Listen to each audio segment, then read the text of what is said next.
நாம் எல்லாரும் சேர்ந்து ஆண்டவருடைய சமூகத்திலே முழங்கால் பண்ணிட்டு கர்த்தருடைய முகத்தை நோக்கி பார்த்து அவர் நமக்கு செய்த எல்லா நன்மைகளை எண்ணி ஆமென் பிரைஸ் காட். இந்நாள் வரைக்கும் அவர் நம்மை பாதுகாத்து நடத்துகிறதற்கு போதுமானவராக இருக்கிறார். அவருடைய ஆண்டுகள் முடிந்து போவதில்லை என்று வேதம் சொல்லுகிறது. ஆமென். அவர் நம்மோடு கூட இருந்து நம்மை நடத்துகிறதற்கு நல்ல தேவனாக இருந்தார்.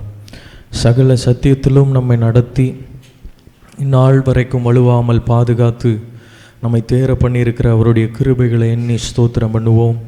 அவர் பரிசுத்தர், அவர் பரிசுத்தர், பரிசுத்தர். வேதம் சொல்லுகிறது, முற்காலத்திலே அந்தகாரமாக இருந்தோம், முற்காலத்திலே அக்கிரமத்திலே கிடந்தோம், முற்காலத்திலே பாவத்திலே கிடந்தோம். ஆனால் இப்பொழுதோ கிறிஸ்து இயேசுவுக்குள்ளாக புதிய சிருஷ்டியாக கழுவப்பட்டவர்களாக பரிசுத்தமாக்கப்பட்டவர்களாக இருக்கிறோம் என்று வேதம் சொல்லுகிறது. ஆமென். எனவே பயபக்தியோடு கூட ஆண்டவருடைய சமூகத்திலே பழையவைகள் ஒளிந்தன, எல்லாம் புதிதாக மாறின என்கிற வசனத்தின்படி நம்முடைய வாழ்க்கையில் இருக்கிற ஒவ்வொரு காரியங்களும் புதிதாகட்டும்.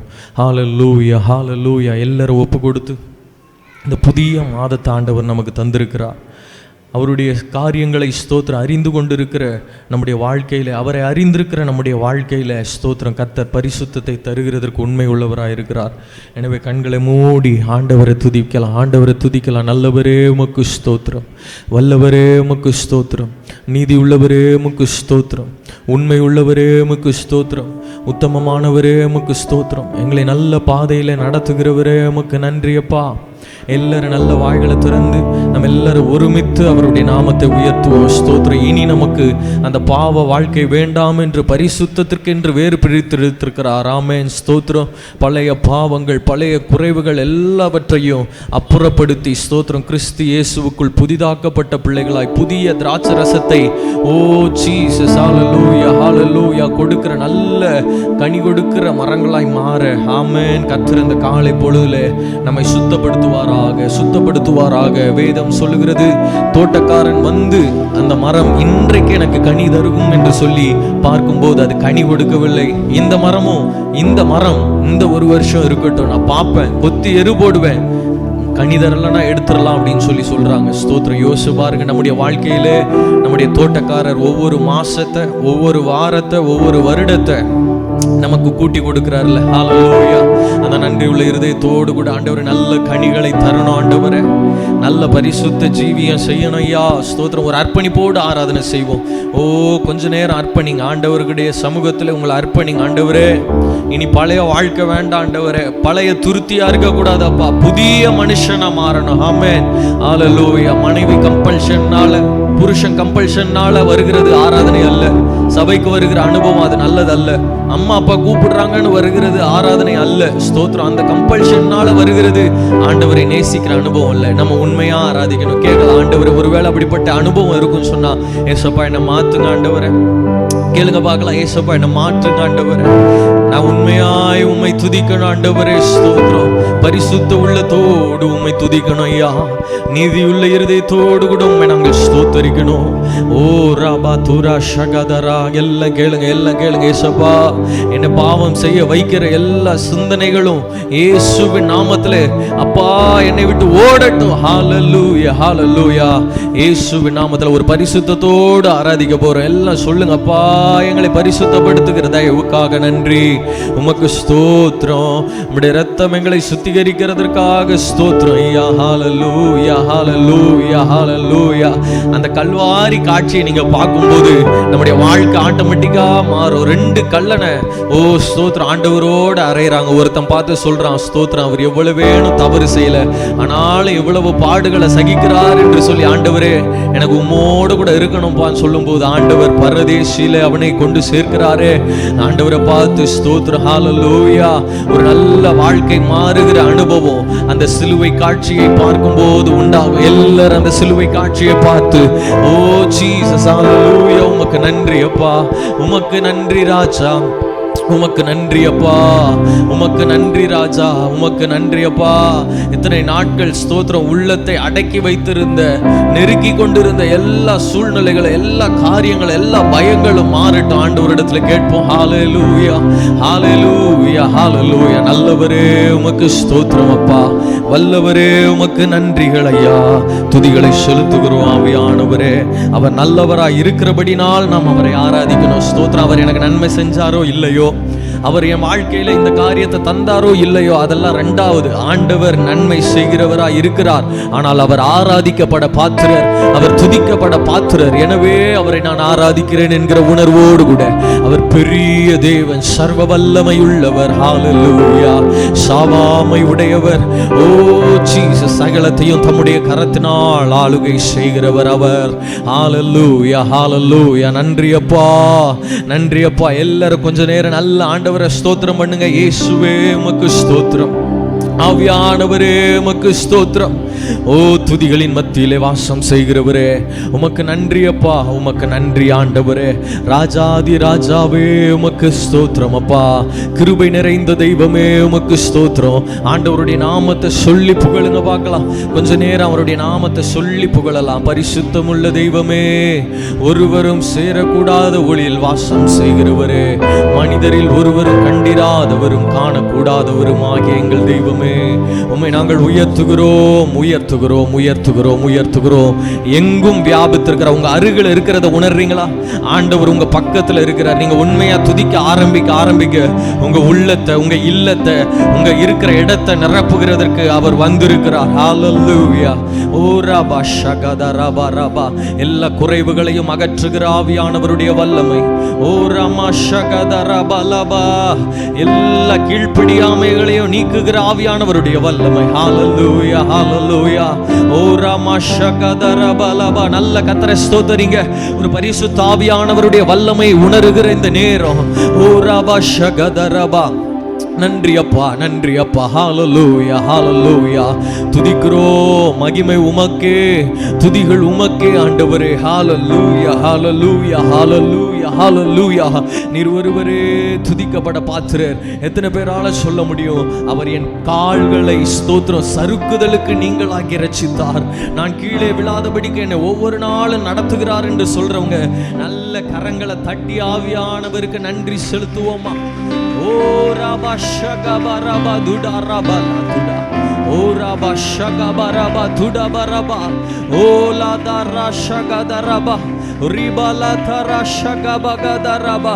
மௌனமா இருக்க வேண்டாம். நல்ல சந்தோஷத்துல ஆவில நிறைஞ்சு இப்பொழுது விடுதலையாக்கப்படுகிற நேரம். ஓ ராபா ஷகா. நீங்க தனிமையில இருந்தபோது எவ்வளவு ட்ரை ஆனீங்களோ அதற்கு மத்தியிலே உங்களை நிரப்புகிறதற்கு ஆவியானவருடைய வல்லமை, ஜீவ தண்ணீராய் இருக்கிறவருடைய வல்லமை, மகிமையினால் தம்முடைய ஆலயத்தை மூடுகிறவருடைய வல்லமை இப்பொழுது நல்ல கரங்களை தட்டி ஆவியானவரே we praise you Lord. நன்றி இயேசுப்பா, நன்றி இயேசுப்பா, நன்றி இயேசுப்பா, நன்றி ராஜா, நன்றி ராஜா, நன்றி ராஜா. அப்படியே கரங்களை உயர்த்தி ஆண்டவருக்கு சொல்லுங்க பார்க்கலாம். நீ செய்த எல்லா நன்மைகளுக்காக நன்றி ஆண்டவரே. உங்க நன்மைகளுக்காக ஸ்தோத்திரம், உங்க கிருபைகளுக்காக ஸ்தோத்திரம், அளவில்லாத உங்க பாசத்திற்காக ஸ்தோத்திரம் ஆண்டவரே. கீழே இருந்த எங்களை உயர்த்தி வச்சிருக்கிறீங்கப்பா, எங்களை மேல கொண்டு வந்து வச்சிருக்கிறீங்கப்பா. ஸ்தோத்திரம். ஹல்லேலூயா. நன்றி செலுத்துங்க பார்க்கலாம். நன்றி செலுத்துங்க. ஆண்டவர் உங்களுடைய பணத்தை கேட்கல, ஸ்தோத்திரம். உங்க செல்வத்தை, சொத்தை, உங்க வேற எதையும் கேட்கல, உங்க உடலை கேட்கல. ஆண்டவர் உள்ளத்தை கேட்கிறவர், உங்களை கேட்கிறவர். ஸ்தோத்திரம். நீங்க போதும் ஆண்டவருக்கு. ஸ்தோத்திரம். ஹல்லேலூயா, ஹல்லேலூயா, ஹல்லேலூயா. ரெண்டு கரங்களை உயர்த்தி ஆண்டவரை பார்த்து சொல்ல போகிற ஆண்டவரே மகிமை எல்லாம் உமக்கு ஆண்டவரே. ஹல்லேலூயா. மகிமை உமக்கே, புகழும் உமக்கே, மகிமை உமக்கே, துதியும் உமக்கே. ஏழு குத்து விளக்கின் மத்தியில் உலாவுபவரே,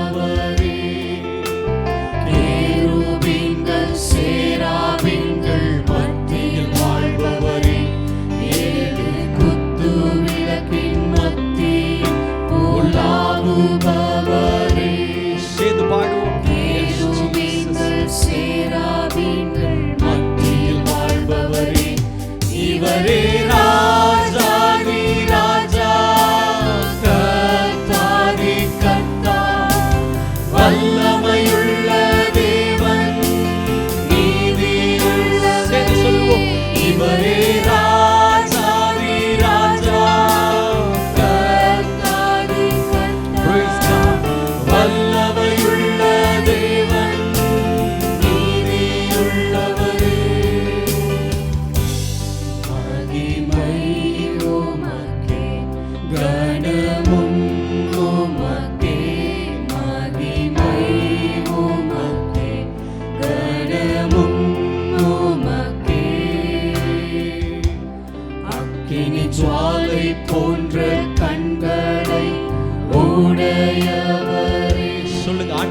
விசுவாசித்து பாடுங்க பார்க்கலாம்.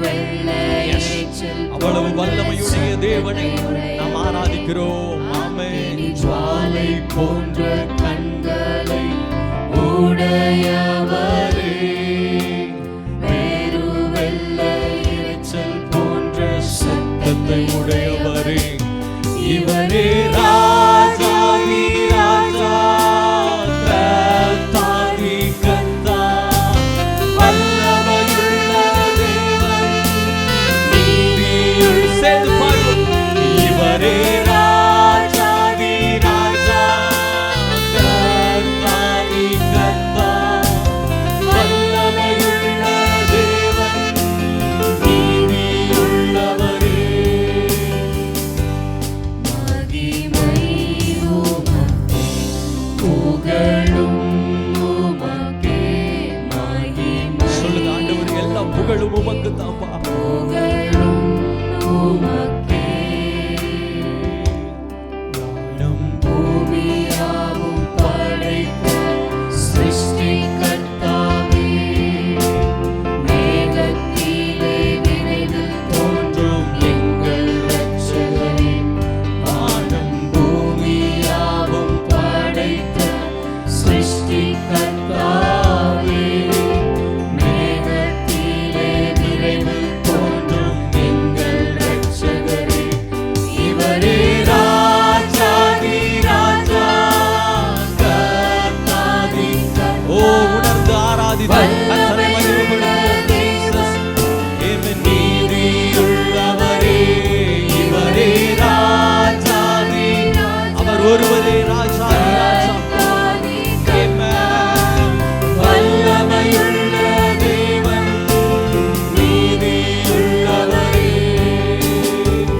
எல்லாரும் கொஞ்ச நேரம் அப்படி அந்த மகிமையின் தேவனை ஆண்டவரே, எல்லா துதிகளும் உமக்கு ஆண்டவரேன்னு சொல்லி பாடுங்க பார்க்கலாம். உள்ளத்திலே ஸ்தோத்திரத்தோடு கூட உமக்கே கனமும் உமக்கே, மகிமை உமக்கே, புகழும் உமக்கே.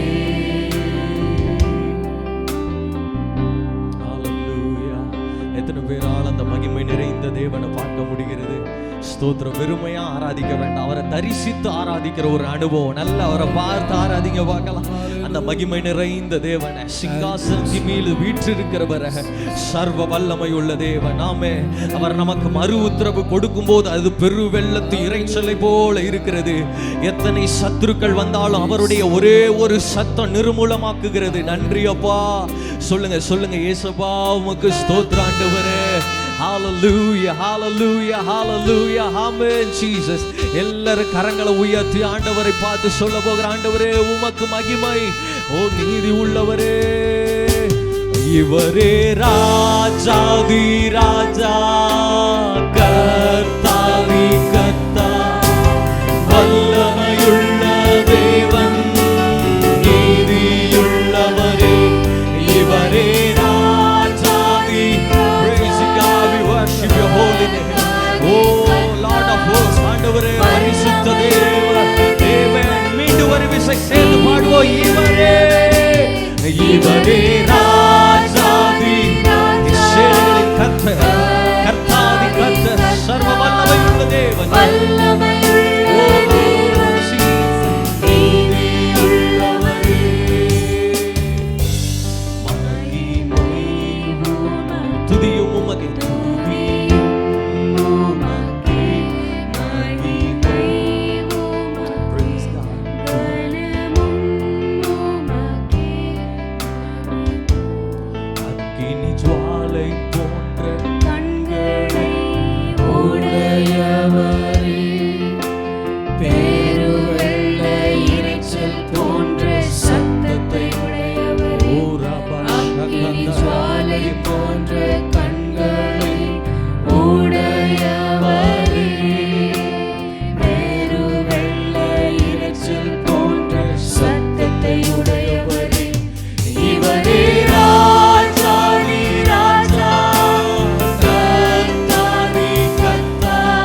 கடைசி நாட்களிலே வாழ்ந்து கொண்டிருக்கிறோம்.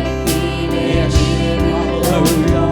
எங்கள் ரட்சகரே, இவரே ராஜாதி ராஜா, கர்த்தாதி கர்த்தா, வல்லமையுள்ள தேவன், நீதியுள்ளவரே. இவரே ராஜாதி ராஜா, கர்த்தாதி கர்த்தா, வல்லமையுள்ள தேவன். ரெண்டு கரங்களை உயர்த்தி சத்தத்தை உயர்த்தி, இவரே இவரே ராஜாதி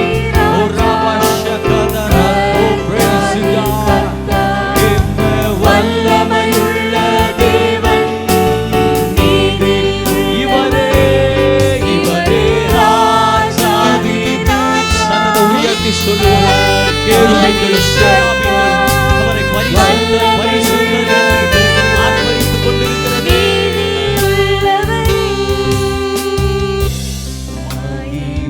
கணத்தை செலுத்தி ஆண்டவரை உயர்த்தி,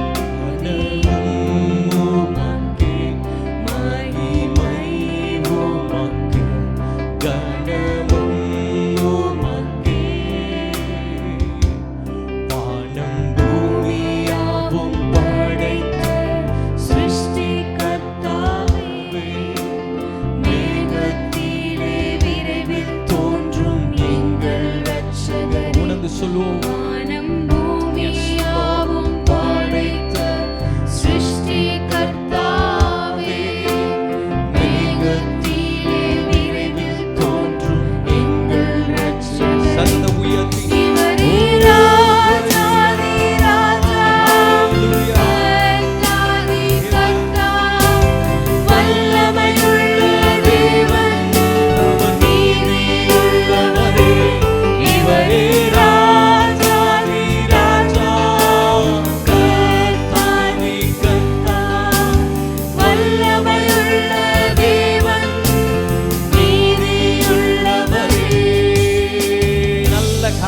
தட்டி அந்த மகிமையின் தேவன். ஓ ஷகபரதரா ஓ ராமா ஷகதரபா லபா ரபா. நல்ல அந்நிய பாஷைகளை பேசி இந்த முதல் ஸ்தோத்திரம் ஸ்தோத்திரம் ஸ்தோத்திரம் நாளில நம்ம இந்த புதிய மாதத்துல கொண்டு வந்து நிறுத்தி இருக்கிறாரே, அவருக்கு நல்ல கனத்தை செலுத்துவோமா, நல்ல கனத்தை செலுத்துவோமா. கொஞ்ச நேரம் ஆண்டவர் கடந்த மாதத்துல செய்த எல்லா நன்மைகளை உணர்ந்து நன்றி செலுத்துங்க பார்க்கலாம். உணர்ந்து நன்றி செலுத்துங்க. சின்ன பிள்ளைங்க பெரியவங்க எல்லாம், அப்பா உமக்கு ஸ்தோத்திரம் ஆண்டவரே, ஒருவரே பெரிய தேவனா இருந்து இந்த சின்னவனுடைய வாழ்க்கையில இடைப்பட்டு நன்மை செய்திரு. நன்றி அப்பா, நன்றி அப்பா சொல்லுங்க. ஆண்டவரை துதிங்க பார்க்கலாம். ஓ ஜீசஸ். துதிக்கிறவனுடைய நாவிலே ஒரு அபிஷேகம் இருக்கிறது. அவனுடைய வாழ்க்கையில எதையும் ஆண்டு கொள்ளுகிற ஒரு அதிகாரம் இருக்கிறது. நல்ல சத்தத்தை உயர்த்தி ஓ ராபா ஷகத ராபா. எப்பவும் அவனுடைய வாழ்க்கையில ஒரு உயர்வை கட்டளையிடுகிறார். ஆமே ஸ்தோத்திரம். ராபா ஷகத ராபா. நல்லவரே உம்மை ஸ்தோத்தரிக்கிறோம் ஆண்டவரே. இந்நாள் வரைக்கும் கண்ணீரின் பாதை ஆண்டவரே, கற்கள் முள்கள் போன்ற பாதைகளின் மத்தியிலே நடந்தாலும் எங்களை மேன்மையாய் நடத்தி வருகிறீர். மகிமையை உணரச் செய்தீர். புகழை ஆண்டவரே பாடச் செய்தீர். அதற்காக நாங்கள் உமக்கு மகிமை செலுத்துகிறோம், நன்றிகளை செலுத்துகிறோம். நீர் மாத்திரம் மகிமை அடையும். இயேசுவின் மூலம் துதிகளை செலுத்துகிறோம் நல்ல பிதாவே. ஆமென். எல்லாரும் எழும்பி நின்று சந்தோஷத்தோடு கூட சில பாடல்களை பாடி மகிமைப்படுத்த போகிறோம். எத்தனை பேர் சந்தோஷமா இருக்கிறீங்க? ஆமென். யெகோவா தெய்வமாய் பெரிய தேவனாய் இருந்தவர் மகிமையும் புகழையும் கனத்தையும் நமக்காக அதை அடக்கி வைத்துக் கொண்டு மனிதனா இந்த உலகத்தில் வந்தார். நல்ல கரங்களை தட்டி ஆண்டவருக்கு நன்றி செலுத்துவோம். அந்த தேவனை எல்லாரும் சேர்ந்து கரங்களை தட்டி உற்சாகத்தோடு கூட பாடுவோம்.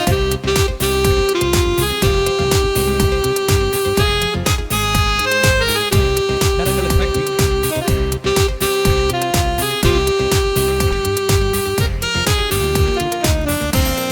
சேர்ந்து பாடுவோம். இயேசுவாய் வந்தவரே, யெகோவா தேவரே, இயேசுவாய் வந்தவரே, ஆவியாய் எனக்குள்ளே வாசம் செய்யும் தெய்வமே, ஆவியாய் எனக்குள்ளே வாசம் செய்யும் தெய்வமே, உம்மை வாழ்த்தி பாடுவே, போற்றி புகழுவே. என்றென்றும் ஆராதிப்பேன். உம்மை வாழ்த்தி பாடுவேன், போற்றி புகழ்வேன், என்றென்றும் ஆராதிப்பேன். நீரின்றி எனக்கு யாரும் இல்லை, நீரின்றி எனக்கு எதுவும் இல்லை. சொல்லுங்க. நீரின்றி எனக்கு யாரும் இல்லை, நீரின்றி எனக்கு எதுவும் இல்லை. நீரே என் வாழ்வில் நிரந்தரமே, நீரே என் வாழ்வில் அஸ்திவாரமே. நீரே என் வாழ்வில் நிரந்தரமே, நீரே என் வாழ்வில் அஸ்திவாரமே. உம்மை வாழ்த்தி பாடுவேன், போற்றி புகழ்வேன், என்றென்றும் ஆராதிப்பேன். உம்மை வாழ்த்தி பாடுவேன், போற்றி புகழ்வேன், என்றென்றும் ஆராதிப்பேன். கவலைகள் பெருகும் நேரங்களில் கரம் பிடித்து என்னை நடத்தினீரே. நீங்க சொல்லுங்க. கவலைகள் பெருகும் நேரங்களில் கரம் பிடித்து கரம் நடத்தினவர். பிடித்து என்னை நடத்தினீரே. அற்புதங்கள் செய்தவர் நீரல்லவோ, அனுதினமும் நடத்திடும் தெய்வம் அல்லவோ. அற்புதங்கள் செய்தவர் நீரல்லவோ, அனுதினமும் நடத்திடும் தெய்வம் அல்லவோ. உம்மை வாழ்த்தி பாடுவேன், உம்மை போற்றி புகழ்வேன், என்றென்றும் ஆராதிப்பேன். உம்மை வாழ்த்தி பாடுவேன், போற்றி புகழ்வேன், என்றென்றும் ஆராதிப்பேன். புகலிடமாய் உம்மை நம்பினேனே, புகழினை பெற்றிட உயர்த்தினீரே. சொல்லலாமா? புகலிடமாய் உம்மை நம்பினேனே, புகழினை பெற்றிட உயர்த்தினீரே. வழிவிலகாதென்னை நடத்திடுமே, வழிகாட்டியாக முன் செல்லுமே. வழிவிலகாதென்னை நடத்திடுமே, வழிகாட்டியாக முன் செல்லுமே. உம்மை வாழ்த்தி பாடுவேன், போற்றி புகழ்வேன், என்றென்றும் ஆராதிப்பேன். உம்மை வாழ்த்தி பாடுவேன், போற்றி புகழ்வேன், என்றென்றும் ஆராதிப்பேன். யெகோவா. யெகோவா தேவனே, இயேசுவாய் வந்தவரே. எத்தனை அன்பு பாத்தீங்களா? பெரிய தெய்வம். யெகோவா தேவனே, இயேசுவாய் வந்தவரே. ஆவியா. ஆவியாய் எனக்குள்ளே வாசம் செய்யும் தெய்வமே. ஆவியாய் எனக்குள்ளே வாசம் செய்யும் தெய்வமே. நல்ல கரங்களை தட்டி உம்மை வாழ்த்தி பாடுவேன், போற்றி புகழ்வேன், என்றென்றும் ஆராதிப்பேன். உம்மை வாழ்த்தி பாடுவேன், போற்றி புகழ்வேன், என்றென்றும். மீண்டும் சொல்லுவா. உம்மை உம்மை வாழ்த்தி பாடுவேன், போற்றி புகழ்வேன், என்றென்றும் ஆராதிப்பேன். மீண்டும் ஒரு விசை. உம்மை வாழ்த்தி பாடுவேன், போற்றி புகழ்வேன், என்றென்றும் ஆராதிப்பேன். நீரின்றி எனக்கு நீரின்றி எனக்கு யாரும் இல்லை, உணர்ந்து சொல்லணும். நீரின்றி எனக்கு எதுவும் இல்லை. நீரின்றி எனக்கு யாரும் இல்லை, நீரின்றி எனக்கு எதுவும் இல்லை. நீரே நீரே என் வாழ்வின் நிரந்தரமே, நீரே என் வாழ்வின் அஸ்திவாரமே. நீங்க ரொம்ப பேசு.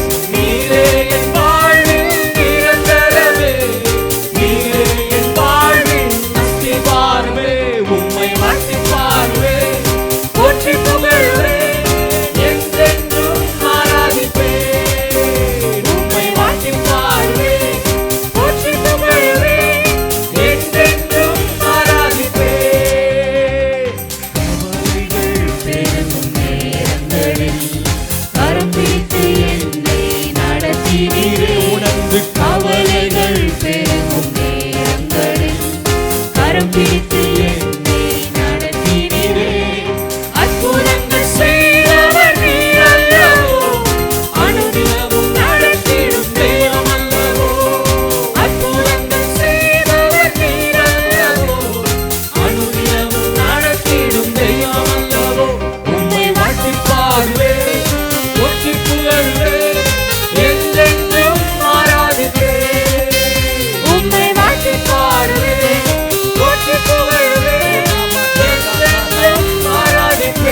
ஆண்டவருக்கு மகிமை செலுத்துவோம். ஹalleluya ஹalleluya ஹalleluya ஹalleluya. எவ்வளவு நன்மைகளை செய்திருக்கிறாரு பாருங்க. ஹalleluya. சின்னவன் ஆயிரமும் சிறியவன் பலத்த ஜாதியாய் மாறுவான் என்று சொல்லி ஆமென். சிறுமைப்பட்ட ஜனங்களை ஆண்டவர் தமக்கென்று தெரிந்து கொண்டு பெரிய புகழ்ச்சி மிக்க ஜனமாய் மாத்தினாரு. எத்தனை பேரால உணர முடிகிறது? உங்க வாழ்க்கையில ஒருவேளை ஸ்தோத்திரம் அந்த ஆசீர்வாதத்தை பெறுகிறதற்கு பல தடைகள் காணப்படலாம். ஆண்டவர் சொன்னால் போதும், அவருடைய வார்த்தையினால் ஒரு சேனைக்குள் பாய முடியும். எத்தனை பேரால சொல்ல முடிகிறது? நல்ல கரங்களை உயர்த்தி ஆண்டவரை துதிங்க பார்க்கலாம். அவனுடைய வாழ்க்கையில குடும்பத்தார் ஒரு முட்டுக்கட்டை போட்டு விட்டாங்க. ஸ்தோத்திரம். தாவீதினுடைய வாழ்க்கையில நீ இவ்வளவு தாண்டா ஆடுதான் மேய்க்கிறதுக்கு லாய்க்கு அப்படின்னு சொல்லி, ஆனால் அவன் சொல்லுகிறான், என் கைகளை போருக்கும் என் விரல்களை யுத்தத்திற்கு படிப்பிக்கிற என் தேவனாகிய கர்த்தர் என்னோடு கூட இருக்கிறார். ஆமே. அந்த சின்ன வயதிலே அவனுக்கு ஒரு அறிவு இருந்தது. கர்த்தர் என்னோடு கூட இருக்கிறார், அவருடைய நாமத்தினாலே நான் ஒரு சேனைக்குள் பாய்வேன், மதிலை தாண்டுவேன். ஒருவேளை பாவ போராட்டங்கள் ஒரு சேனையை போல உங்களுக்கு முன்பாக நிக்கலாம். அதை தாண்டி பிரயாசப்படுகிறதற்கு ஓடுகிறதற்கு கர்த்தர் நமக்கு பலத்தை தரப்போகிறார். ஆமே. எத்தனை பேர் பார்த்திருக்கீங்க? ஹர்டில் ரன்னிங் ஓடும்போது தடைகளை வச்சிருப்பாங்க எல்லா இடத்துலையும். அதை தாண்டி ஓடி முதல்ல வரவன் தான் ஜெயிக்க முடியும். இன்றைக்கும் ஆண்டவருடைய வார்த்தைகளை பிடித்து நடக்கும்போது எல்லா தடைகளையும் தாண்டி ஓடி மேற்கொள்ளுகிறதற்கு கர்த்தர் நமக்கு பலன் தர போகிறார். அப்படியே கரங்களை உயர்த்தி ஆண்டவரை பார்த்து கேளுங்க. ஆண்டவரே, உம்மால் நாங்கள் ஒரு சேனைக்குள் பாய வேண்டும். ஆண்டவரே, எங்கள் தேவனால் நாங்கள் ஒரு மதிலை தாண்ட முடியும் ஐயா. ஹalleluya ஹalleluya ஹalleluya. எல்லாரும் சேர்ந்து அப்படியே ஆண்டவரை பார்த்து சொல்ல போகிறோம்.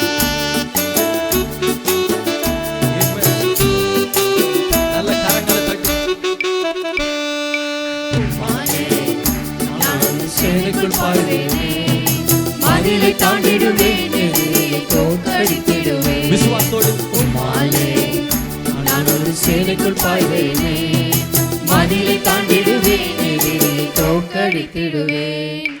இவ்வுலகில் எனக்கு எல்லாம் நீரல்லவா, அன்பே நீ என்னுடைய தெய்வம் என்றுமையா.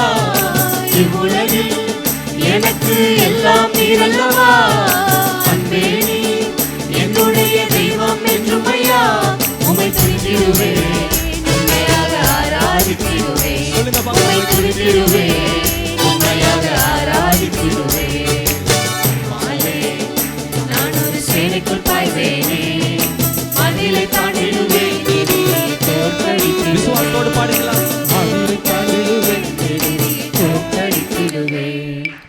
வசனம் ஆத்துமாவை உயிர் பெறச் செய்யும், பேதைகளை ஞானியாக உயிர் பெறச் செய்யும். வசனம் ஆத்துமாவை உயிர் பெறச் செய்யும், பேதைகளை ஞானியாக உயிர் பெறச் செய்யும். அதை பின்பற்றினால் எப்பொழுதும் பலன் பெற்றிடுவேன். கண்மலையே உன்னில் நான் அடைக்கலம் போவேன். அதை பின்பற்றினால் எப்பொழுதும் பலன் பெற்றிடுவேன். கண்மலையே உன்னில் நான் அடைக்கலம் போவேன். இவ்வுலகில் எனக்கு எல்லாம் நீரல்லவா, அன்பே நீ என்னுடைய தெய்வம் என்றுமையா. இவ்வுலகில் எனக்கு எல்லாம் நீரல்லவா, அன்பே நீ என்னுடைய தெய்வம் என்றுமையா. உம்மை துதித்திடுவேன், உண்மையாக ஆராதித்திடுவேன். உம்மை துதித்திடுவேன், உண்மையாக ஆராதித்திடுவேன். என் வழியை என்றும் செம்மைப்படுத்துகிறார், ரட்சிப்பின் உணர்ந்து ஏழைத்தால் என்னை சுற்றுகிறார். என் வழியை என்றென்றும் செம்மைப்படுத்துகிறார், ரட்சிப்பின் ஏழைத்தால் என்னை சுற்றுகிறார். அவர் காருண்யம் என்னை பெரியவனாக்கும், உங்க அன்பில் நான் இனிய காலம் வாழ்ந்திடுவேன். அவர் காருண்யம் என்னை பெரியவனாக்கும், உங்க அன்பில் நான் இனிய காலம் வாழ்ந்திடுவேன். இவ்வுலகில் எனக்கு எல்லாம் நீரல்லவா, அன்பே நீ என்னுடைய தெய்வம் என்றுமையா. இவ்வுலகில் எனக்கு எல்லாம் நீரல்லவா, அன்பே நீ என்னுடைய தெய்வம் என்றுமையா. உம்மை துதித்திடுவேன், உண்மையாக ஆராதித்திடுவேன். உம்மை துதித்திடுவேன், உண்மையாக ஆராதித்திடுவேன். சேனைக்குள் பாய்வேனே, மதிலை தாண்டிடுவேன், எதிரியை தோற்கடித்து விசுவாசத்தோடு உள்ளத்துல ஒரு வைராக்கியத்தோடு நான் ஒரு சேனைக்குள் பாய்வேனே, மதிலை தாண்டிடுவேன், எதிரியை தோற்கடித்து மதிலை தாண்டிடுவேன், மதிலை தாண்டிடுவேன், எதிரியை தோற்கடித்து இவ்வுலகில் எனக்கு எல்லாம் நீரல்லவா, அன்பே என்னுடைய தெய்வம் என்றுமையா, இவ்வுலகில் எனக்கு எல்லாம் நீரல்லவா, அன்பே என்னுடைய தெய்வம் என்றுமையா, உம்மை துதித்திடுவேன், உண்மையாக ஆராதித்திடுவேன், உம்மை துதித்திடுவேன், உண்மையாக ஆராதித்திடுவேன். வசனம் ஆத்துமாவை உயிர் பெற செய்யும், பேய்களை ஞானியாக உயர்ந்திட செய்யும். கேளுங்க ஆண்டவரை பார்த்து. வசனம் ஆத்துமாவை உயிர் பெற செய்யும், பேய்களை ஞானியாக உயர்ந்திட செய்யும். அதை பின்பற்றினால் எப்பொழுதும் பலன் பெற்றிடுவேன். கண்மலையே உம்மெல்லாம் அடைக்கலம் புகுந்தேன், அதை பின்பற்றினால் எப்பொழுதும் பலன் பெற்றிடுவேன். கண்மலையே உம்மெல்லாம் அடைக்கலம் உலகில் இவ்வுலகில் எனக்கு எல்லாம் நீரல்லவா, அன்பே என்னுடைய தெய்வம் என்றுமையா, இவ்வுலகில் எனக்கு எல்லாம் நீரல்லவா, அன்பே என்னுடைய தெய்வம் என்றுமையா, உம்மை துதித்திடுவேன், உண்மையாக ஆராதித்திடுவேன், உம்மை துதித்திடுவேன், உண்மையாக ஆராதித்திடுவேன். என்றென்றும் செம்மைப்படுத்துகிறார், சொல்லும் ஆண்டவரே என் வழியை சுகப்படுத்தும். ஏடகத்தால் என்னை சுற்றுகிறார், வழியை என்றென்றும் செம்மைப்படுத்துகிறார், ரட்சிப்பின் ஏடகத்தால் என்னை சுற்றுகிறார். அவர் காருண்யம் என்னை பெரியவனாக்கும், உங்க அன்பினால் நெடிய காலம் வாழ்ந்திடுவேன். அவர் காருண்யம் என்னை பெரியவனாக்கும், அன்பினால் நெடிய காலம் வாழ்ந்திடுவேன். இவ்வுலகில் எனக்கு எல்லாம் நீரல்லவா, அன்பே என்னுடைய தெய்வம் என்றுமையா, இவ்வுலகில் எனக்கு எல்லாம் நீரல்லவா, அன்பே என்னுடைய தெய்வம் என்றுமையா, உம்மை துதித்திடுவேன், உண்மையாக ஆராதித்திடுவேன், உம்மை துதித்திடுவேன், உண்மையாக ஆராதித்திடுவேன். நான் ஒரு சேனைக்குள் பாய்வேனே, மதிலை தாண்டிடுவேன், எதிரியை தோற்கடித்திடுவேன். நான் ஒரு சேனைக்குள் பாய்வேனே, மதிலை தாண்டிடுவேன், எதிரியை தோற்கடித்திடுவேன், மதிலை தாண்டிடுவேன். எதிரியை தோற்கடித்திடுவேன். சொல்லுங்க மதிலை தாண்டிடுவேன், எதிரியை தோற்கடித்திடுவேன். இவ்வுலகில் இவ்வுலகில் எனக்கு எல்லாம் நீரல்லவா, அன்பே என்னுடைய தெய்வம் என்றுமையா, இவ்வுலகில் எனக்கு எல்லாம் நீரல்லவா, அன்பே என்னுடைய தெய்வம் என்றுமையா, உம்மை துதித்திடுவேன், உண்மையாக ஆராதித்திடுவேன், உம்மை துதித்திடுவேன், உண்மையாக ஆராதித்திடுவேன், உம்மை துதித்திடுவேன். உண்மையாக ஆராதித்திடுவேன். சொல்லுங்க துதித்திடுவேன், உண்மையாக ஆராதித்திடுவேன். எத்தனை பேரால உண்மையை ஆராதிக்க முடிகிறது? ஆமே. பாடல்கள் ஒரு பகுதியா இருந்தாலும் நம்முடைய இருதயம் உண்மையை பொங்க வேண்டும். சந்தோஷத்தினால் இருதயம் பொங்கணும். அப்படியே ஒரு 2 நிமிஷம் நல்ல கர்த்தரை ஸ்தோத்திரிங்க பாக்க, நல்ல கர்த்தரை ஸ்தோத்திரிங்க. ஹalleluya. அந்த அன்பினால் பூரிக்கும் போது சந்தோஷம் நம்மிலே பொங்கும். சந்தோஷத்தினால் பாடல்கள் பிறக்கும். நல்ல கர்த்தரை உயர்த்தி நீங்களும் நானும் வேலை செய்யும் போது அந்த அனுபவம் இருக்கா? யோசிச்சு பாருங்க. அவருடைய அன்பை உணரும் போது நீங்க கிச்சன்ல வேலை பார்த்துக்கிட்டு இருந்தாலும், எங்கே வேலை பார்த்துக்கிட்டு இருந்தாலும், அந்த அன்பு துதிக்க வைத்து கொண்டே இருக்கும். சந்தோஷ கீதங்களாய் அது எழும்பிக் கொண்டே இருக்கும். அப்படிப்பட்ட அனுபவம் உடையவங்க நல்ல கரங்களை உயர்த்தி, அப்படிப்பட்ட அனுபவம் இல்லாதவங்க கூட கரங்களை உயர்த்தி, ஆண்டவரே அப்படிப்பட்ட அனுபவத்தை தாங்கப்பா. கீபோர்டை தட்டும் போதும் ஆண்டவருடைய பாடல்கள் நமக்குள்ள வந்துட்டு இருக்கணும். அதுதான் உண்மையான அனுபவம், கடலின் ஆழத்தில் இருக்கிற அனுபவம். ஹalleluya. நல்ல நல்ல ஸ்தோத்திரம் பண்ணுங்க. ஆண்டவரே ஸ்தோத்திரம், உமக்கு நாங்கள் நன்றி செலுத்துகிறோம். ஆண்டவரே ஆண்டவரே, உமக்கு நன்றி செலுத்துகிறோம் ஆண்டவரே. ஹalleluya ஹalleluya ஹalleluya. நன்றி அப்பா. எத்தனை பேர் துன்பமெல்லாம் இயேசு நாமத்தில் தீரும்னு விசுவாசிக்கிறீங்க? ஆமே. எனக்கு தான் ஆராதனையில் பிரசங்கம் பண்ணி ஆராதனை நடத்தி பாட்டு நடத்தி தொண்டரை பேராக இருக்குது. நீங்கள் ஃப்ரெஷ்ஷாக தானே வந்திருக்கீங்க. நல்லா சத்தமாக சொல்லாமே. இயேசுங்கிற நாமத்தை சொல்லும்போது துன்பங்கள் எல்லாம் நீங்கி போயிடும். அப்படி விசுவாசிங்கன்னா அப்படியே அது நடக்கும். அல்லேலூயா. கர்த்தருக்கு ஸ்தோத்திரம். நமக்கு நிறைய நேரம் பாடி ஆராய்த்து கொண்டே போகலாம். ஆனால் இன்றைக்கி கர்த்தருடைய பந்தி இருக்கிறதுனால தொடர்ந்து ஒரு பாடலை 2 சரணத்தை நாம் பாட போகிறோம். 2 சரணத்தை பாடி நல்லா அந்த கல்வாரி காட்சிக்குள்ளே போக போகிறோம். அதுக்கப்புறம் காணிக்கை பாடல் பாடி காணிக்க முடிந்த பின்பு பந்தி எடுக்கிறவர்கள் மட்டும் நின்றுருங்கள், மற்றவர்கள் உட்கார்ந்து கொள்ளலாம். மீண்டும் நாம் இப்பொழுது பாடப்போகிற அதே பாடலை பாடும்போது கர்த்தருடைய பந்தியிலே நாம் பங்கெடுக்க போகிறோம். எப்பொழுதுமே தேவனுடைய அன்பை உணர வேண்டுமானால், தேவனுடைய கிருபையை உணர வேண்டுமானால் நாம் நோக்கி பார்க்க வேண்டிய இடம் இயேசு கிறிஸ்துவின் சிலுவை. ஆமென்.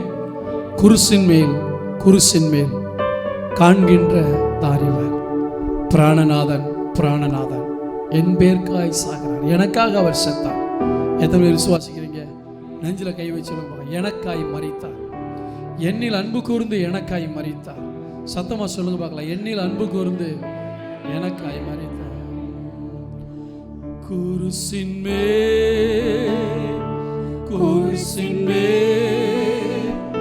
காண்கின்ற தாரிவர், குருசின் மேல் காண்கின்ற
காட்சியை நம்முடைய கண்களுக்கு முன்பாய் கொண்டு வருவோம்.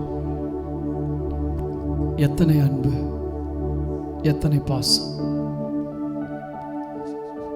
நாம் பாவத்தில் செத்து நரகத்துக்கு போய்விடக்கூடாது என்பதற்காக நம்முடைய பாவங்களை எல்லாம் சுமந்தாரே. எல்லாரும் உங்க கண்களை மூடி, உங்க கண்களை தயவு செய்து மூடி அந்த கல்வாரி காட்சியை பாருங்க. தேவனை நேசிக்கிறவங்க ஒவ்வொருவரும் அந்த நேசத்துக்காக பார்க்க வேண்டிய இடம் கல்வாரி தான். அந்த கல்வாரியை பார்க்கிறவர்கள் தான் ரட்சிப்படைகிறார்கள். கல்வாரியை பார்க்கிறவர்கள் தான் விடுதலை அடைகிறார்கள். கல்வாரியை பார்க்கிறவர்கள் தான் வெற்றி அடைகிறார்கள். அந்த கல்வாரியை பார்த்தவர்கள் தான் இயேசுவுக்கு சீடர்களாய் மாறுகிறார்கள். இயேசுவின் அன்பை மற்றவர்களுக்கு சொல்லுகிறார்கள். அற்புதம் கண்டவர்கள், அதிசயம் கண்டவர்கள், சுகம் கண்டவர்கள் தாங்கள் இயேசுவை அனுபவிக்கிறார்கள். அவர்கள் இயேசுவை பின்பற்றாமல் இருப்பது அவருடைய சொந்த விஷயம். அநேகர் அற்புதங்களை கண்டவர்கள் பின்பற்றவில்லை. வேதம் அப்படித்தான் சொல்லுகிறது. அற்புதங்களை பார்த்து அநேகர் பின்மாறி போய்விட்டார்கள். ஆனால் குருசை பார்த்தவர்கள் அவரை பின்பற்றினார்கள். சிலுவை என் முன்னே, உலகம் என் பின்னே என்று சொல்லி இயேசுவுக்காக எல்லாவற்றையும் வெறுத்து போனார்கள். தெய்வ பிள்ளையே, நீ அற்புதத்தையே பார்த்து வாழ்கிற தெய்வ பிள்ளையா? சிலுவையை பார்த்து, சிலுவையில் உனக்காய் தொங்கி ஜெயித்து இன்றைக்கு சிங்காசனத்தில் அமர்ந்திருக்கிற அந்த தெய்வத்தை பார்த்து வாழ்கிற வாழ்க்கையா? கொஞ்ச நேரம் ஸ்தோத்திரம் பண்ணும். அந்த கல்வாரி காட்சியை பார்த்து கர்த்தரை மகிமைப்படுத்துவோம். ஹல்லேலூயா, ஹல்லேலூயா. நன்றி பிதாவே, நன்றி பிதாவே, நன்றி பிதாவே. லிபாஹா ஷாந்தூரா தாக்கா பாக்கா ஏ மாக்கா ராத்தியா கோ ஷஹாத்தா ரபலஹா ஏ ரபஹா லஹாத்தா ரபா. அவர்கள் அவரை நோக்கி பார்த்து பிரகாசம் அடைந்தார்கள். அவர்களுடைய முகங்கள் வெட்கப்படவில்லை. தேவ பிள்ளையே, உன் வாழ்க்கையில் இருக்க வெட்கம் போவதற்கு ஒரே வழி, நீ அவரை நோக்கி பார்ப்பதுதான். நீ அவரை நோக்கி பார்த்தா எந்தெந்த காரியத்திலெல்லாம் வெட்கப்பட்டாயோ அந்த காரியத்திலெல்லாம் கர்த்தர் உன் தலையை நிமிர பண்ணுவார். உன் தலையை நிமிர பண்ணுவார். அவரையே நோக்கி பார்த்து கொண்டிருங்க. ஆமென், ஆமென், ஆமென், ஆமென். கர்த்தாவே, இந்த ஆராதனையை சுகந்த வாசனையை நுகர்ந்ததற்காய் ஸ்தோத்திரம். எல்லா கன மகிமையெல்லாம் உமக்கே செலுத்துகிறோம் இயேசுவின் நாமத்தில்.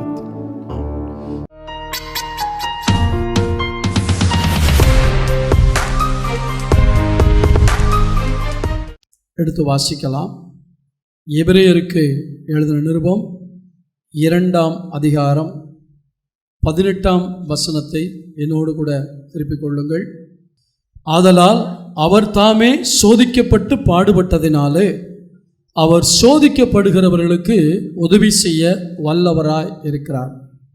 இந்த 8வது மாதத்தின் முதல் நாளிலே தேவ சன்னிதானத்தில் வந்திருக்கிற நமக்கு கர்த்தர் நம்மை உற்சாகப்படுத்தும்படியாய் கொடுக்கிற வாக்குத்தத்தம் போன்ற வார்த்தை தான், உங்களுடைய சோதனையில் உதவி செய்கிற தெய்வன். சோதனை என்பது எல்லாருக்கும் வரக்கூடியது. இந்த வசனத்தில் ஒரு சத்தியத்தை பார்க்கிறோம். அவரே சோதிக்கப்பட்டார். இயேசு பல விதங்களில் சோதிக்கப்பட்டார். ஆனால் எல்லா சோதனைகளிலும் அவர் ஜெயம் எடுத்தார். எனவே நமக்கும் ஆண்டவர் சொன்னார், உங்களுக்கும் இப்படிப்பட்ட சோதனைகள் வரும். ஆனால் சோதனைகளை கண்டு நீங்கள் பயந்து விட வேண்டாம். நான் அந்த சோதனையை கடந்து போன அனுபவம் இருக்கிறபடினால் சோதிக்கப்படுகிற உங்களுக்கு நான் உதவி செய்ய என்னால் முடியும். எத்தனை பேர் விசுவாசிக்கிறீங்க? நான் ஆராதிக்கிற தெய்வம் எனக்கு வர்ற எல்லா சோதனைகளையும் எனக்கு உதவி செய்ய வல்லவர்னு. ஆமென். பரிசுத்த ஆவியானவர் நமக்கு வல்லமை தருகிறவர் உண்மைதான். நமக்கு வரங்களை தருகிறவர் உண்மைதான். நம்மை பலப்படுத்துகிறவர் உண்மைதான். அதே ஆவியானவர் தான் நமக்கு உதவி செய்யக்கூடிய உதவியாளருங்கிறதையும் நம்ம மறந்து போகக்கூடாது. நம்முடைய பலவீனங்களில் நமக்கு அவர் உதவி செய்கிறார். அப்படிதான் ரோமருக்கு எழுதின நிருபத்தில் 8ஆம் அதிகாரத்தில் அப்போஸ்தலனாகிய பவுல் எழுதுகிறார், நம்முடைய பலவீனங்களில் நமக்கு அவர் உதவி செய்கிறார். நீங்கள் பலமாய் இருக்கும்போது கர்த்தருடைய உதவி தேவையில்லை. ஏனென்றால் உங்களை பலப்படுத்துகிறவரே அவர்தான். உங்களுக்கு ஒரு பலவீனம் வரும் பொழுது நீங்கள் அந்த பலவீனத்தை அவரிடத்தில் சொல்ல வேண்டும். ஆண்டவரே, இந்த காரியத்தில் எனக்கு பலவீனமாக இருக்கிறது என்று சொன்னால் உடனடியாக அவர் அந்த பகுதியை உங்களுக்கு பலப்படுத்தி கொடுப்பார். இப்படிப்பட்ட நடைமுறையிலே ஆண்டவரை அனுபவிக்கத்தான் அவர் நமக்காக இருக்கிறார். ஏதோ கொஞ்ச நேரம் ஜெபம் பண்ணிட்டு போயிட்டோம் அப்படிங்கிறதல்ல. எப்போவுமே அவரோடு பேசுகிற அனுபவம், எப்போவுமே அவரோடு நடக்கிற அந்த அனுபவத்தில் இருக்கும்போது எந்த ஒரு நேரத்திலும் எந்த ஒரு காரியத்திலும் அவர் உங்களுக்கு உதவி செய்ய போதுமானவராக இருக்கிறார். எத்தனை பேர் விசுவாசிக்கிறீங்க? நான் ஆராதிக்கிற தெய்வம் எனக்கு ஹெல்ப் பண்ணுறவர்னு சொல்லி. ஆமென். எந்த ஒரு காரியத்திலாலும் சரி அவர் உங்களுக்கு உதவி செய்ய வல்லவராக இருக்கிறார். வல்லமையுள்ள தேவன் அற்புதங்களை செய்வதற்கு வல்லமையுள்ளவர் மட்டுமல்ல, எனக்கு உதவி செய்யும் அவர் வல்லவராக இருக்கிறார். யாக்கோபு 1 அதிகாரம், யாக்கோபு 1 அதிகாரத்தில் 2 வசனத்தை நாம் வாசிக்கும்போது யாக்கோபு இவ்விதமாக எழுதுகிறார். யாக்கோபு 1 அதிகாரம் 2 வசனம். என் சகோதரரே, நீங்கள் பலவிதமான சோதனைகளில் அகப்படும் போதுங்கிற வார்த்தை கொஞ்சம் யோசிச்சு பாருங்க. வேற என்ன வார்த்தை சொல்லலாம்? மாட்டிக்கும் போது, சிக்கிக்கிறும் போது. இன்னைக்கு பிசாசு நம்மை சோதனைகளில் சிக்க வைக்க விரும்புகிறான். பிசாசு சோதனைகளுக்குள்ளே நம்மை மாட்டி வைக்க விரும்புகிறான். அநேகர் தப்பித்து விடுகிறார்கள், சிலர் மாட்டிக்கொள்கிறார்கள். அப்படி யாராவது மாட்டிக்கிட்டு இருந்தீங்கன்னா இன்னைக்கு நீங்க மாட்டிக்கிட்டு இருக்க காரியத்திலிருந்து விடுவிக்கத்தான் இயேசு உதவி செய்ய வல்லவராக இருக்கிறார். நீங்க ஹெல்ப் கேளுங்க அவர்கிட்ட. இது என்னுடைய பலவீனம் அப்படின்னு சொல்லி சாக்கு போக்கு சொல்லாதீங்க. உங்க பலவீனத்தில் தான் உதவி செய்ய அவர் வல்லவராக இருக்கிறார். ஐயோ, இதை என்னால் செய்யாமல் இருக்க முடியல, இதை விடாமல் இருக்க முடியல அப்படின்னு, இது என்னுடைய பலவீனம், இது என்னுடைய வீக்னஸ் அப்படிங்காதீங்க. அந்த வீக்னஸ்ல தான் தன்னுடைய ஸ்ட்ரென்த்தை காட்ட விரும்புகிறார் என்னுடைய ஆண்டவர். எனவே பலவிதமான சோதனைகள். எத்தனை சோதனை வரும்? பலவிதமான. இன்னும் சொல்ல போனால் டிசைனா சோதனை வரும். டிசைனா காலையிலே வர்ற சோதனை என்ன தெரியுமா? நேற்று அவ்வளோ நேரம் ஜெபம் பண்ணோம், இன்னைக்கு ஒரு நாள் ஜெபம் பண்ணாட்டி என்ன? ஜபத்துக்கு வரக்கூடிய சோதனை. ஆமாவா இல்லையா? எத்தனை பேர் ஆமான்னு ஒத்துக்குறீங்க? நேற்றுக்கு அவ்வளோ நேரம் ஜெபம் பண்ணோம்ல, இன்னைக்கு காலையில் எழுந்திரிச்ச உடனே சரி இன்னைக்கு ஜெபம் பண்ணணுமா? வேண்டாம். காலையிலே தேவனோடு நீங்கள் இணைவதற்கு வரக்கூடிய சோதனை. அடுத்து பைபிள் எடுக்கும்போது நேற்றுக்கு நிறைய வாசம், இன்னைக்கு கொஞ்சம் இல்லாட்டி அப்புறம் வாசிப்போம் அப்படின்ட்டு பைபிள் வாசிப்பதுக்குரிய சோதனை. உங்கள் பொறுமைக்கு வரக்கூடிய சோதனை இல்லையா? உங்களுடைய தாழ்மைக்கு வரக்கூடிய சோதனை, உங்களுடைய அன்புக்கு வரக்கூடிய சோதனை. இதைத்தான் சொல்லுகிறார். நீங்கள் பலவிதமான சோதனைகளில் 2 வார்த்தை பயன்படுத்தப்பட்டிருக்கு. இதே அதிகாரத்தில் பாருங்கள், இதே அதிகாரத்தில் 12ஆம் வசனம். இதை நான் பின்னாடி உங்களுக்கு விளக்கமாக சொல்கிறேன். சோதனையை சகிக்கிற மனுஷன் பாக்கியவான். 2வது 13ஆம் வசனத்தில் சோதிக்கப்படுகிற எவனும் தேவனால் சோதிக்கப்படுகிறேன் என்று சொல்லாதிருப்பானாக, அவனவன் சுய இச்சையினாலே சோதிக்கப்படுகிறான். இப்போ சோதனைகளில் இதில் 2 வார்த்தைகள் பயன்படுத்தப்பட்டிருக்கு. ஒன்று டெஸ்ட்டு, இன்னொன்று டெம்டேஷன். டெம்டேஷன் என்றால் ஒரு காரியத்தை செய்யணும்னு உணர்ச்சியை தூண்டி விடுறது. இது தேவன் செய்ய மாட்டார். அதனால தான் சொல்லப்பட்டிருக்கிறது, தேவன் ஒருவரையும் பொல்லாங்கினால் சோதிக்கிறவர் அல்ல. 13ஆம் வசனத்துடைய கடைசி பகுதி, தேவன் ஒருவரையும் பொல்லாங்கினால் சோதிக்கப்படுகிறவர் அல்ல, ஒருவனையும் அவர் சோதிக்கிறவரும் அல்ல. இந்த வசனத்தை வச்சு தப்பா உபதேசம் வந்திருக்கிறது. எப்படின்னா, தேவன் உன்னை சோதிக்கவே மாட்டார்.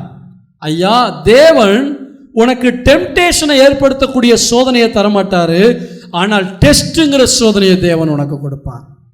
நீ எந்த அளவுக்கு தேறி இருக்கிறாய், எந்த அளவுக்கு விசுவாசத்தில் வளர்ந்திருக்கிறாய், எந்த அளவுக்கு வசனத்தை கை கொள்ளுகிறாய் என்பதை செக் பண்ணுவதற்காக ஆண்டவர் டெஸ்ட் வைப்பார். பிசாசு டெம்டேஷனை கொண்டு வருவான். இது செய்யலாம், இது செய், இன்னைக்கு ஒரு நாளைக்கு செஞ்சான்னா இப்படி பாவம் செய்வதற்கு வரக்கூடிய சோதனை. இன்னைக்கு நான் 2 விதமான சோதனையை பற்றி நான் உங்களுக்கு சொல்ல விரும்புகிறேன். ஆனால் சோதனை என்பது சிலர் சொல்றாங்க, எனக்கு மட்டும்தான் இந்த சோதனை. சொல்லுங்க பார்க்கலாம். அடிக்கடி நீங்க சொல்றது தானே? அடிக்கடி நீங்க சொல்றதா? சத்தமா சொல்லுங்க பார்க்கலாம். எனக்கு மட்டும்தான் இந்த, ஏன் தான் எனக்கு இந்த சோதனையோ? எடுத்து வாசிக்கலாம். 1 கொரிந்தியரின் புத்தகத்துக்கு என்னோடு கூட திருப்பிக் கொள்ளுங்கள். 1 கொரிந்தியரின் புத்தகம் 10ஆம் அதிகாரத்துக்கு திருப்பிக் கொள்ளுங்கள். 1 கொரிந்தியர் 10ஆம் அதிகாரம் 13ஆம் வசனம். மனுஷனுக்கு நேரிடுகிற சோதனையே அல்லாமல் வேறே சோதனை உங்களுக்கு நேரிடவில்லை. சரி, முதல் காரியம், சோதனை என்பது எல்லாருக்கும் பொதுவானது. சொல்லுங்க பார்க்கலாம். எல்லாருக்கும் வரும். அதனால தான் இயேசுவே சோதிக்கப்பட்டார். இயேசு பிசாசினால் சோதிக்கப்பட்டார், டெம்டேஷன். ஆமென். இயேசு ஊழியத்தினுடைய ஆரம்பத்திலும் டெம்ப்ட் பண்ணப்பட்டார். அதாவது பிசாசு தூண்டி விடுகிறான். அந்த சோதனையை பற்றி ஒரு நாளைக்கு தனியாக நான் உங்களுக்கு பிரசங்கம் பண்ணுறேன். இயேசு மரிப்பதற்காக சிலுவையில் அறையும் பொழுதும் டெம்ப் பண்ணி ஒரு அணி தேவனுடைய குமாரனா கீழே இறங்கி வா, உனக்கே அப்படி நடக்கணும். இப்படி நாம் தேவனை சந்தேகப்படுவதற்கும் பாவம் செய்வதற்கும் வரக்கூடிய சோதனை சாத்தானால் வரக்கூடிய சோதனை. 2 இடத்திலிருந்து சோதனை வருகிறது. ஒன்று தேவனிடத்திலிருந்து வருகிற சோதனை, இரண்டாவது பிசாசினிடத்திலிருந்து வரக்கூடிய சோதனை. நீங்கள் சோதிக்கப்படும் போது இந்த சோதனை எதற்காக என்பதை முதலாவது கண்டுபிடிக்க வேண்டும். அதாவது என்னுடைய விசுவாசத்துக்கும் பரிசுத்தத்துக்கும் வருகிற சோதனையா, அல்லது நான் பாவம் செய்வதற்கு வரக்கூடிய சோதனையா? புரியுதா உங்களுக்கு? எத்தனை பேர் புரியுது?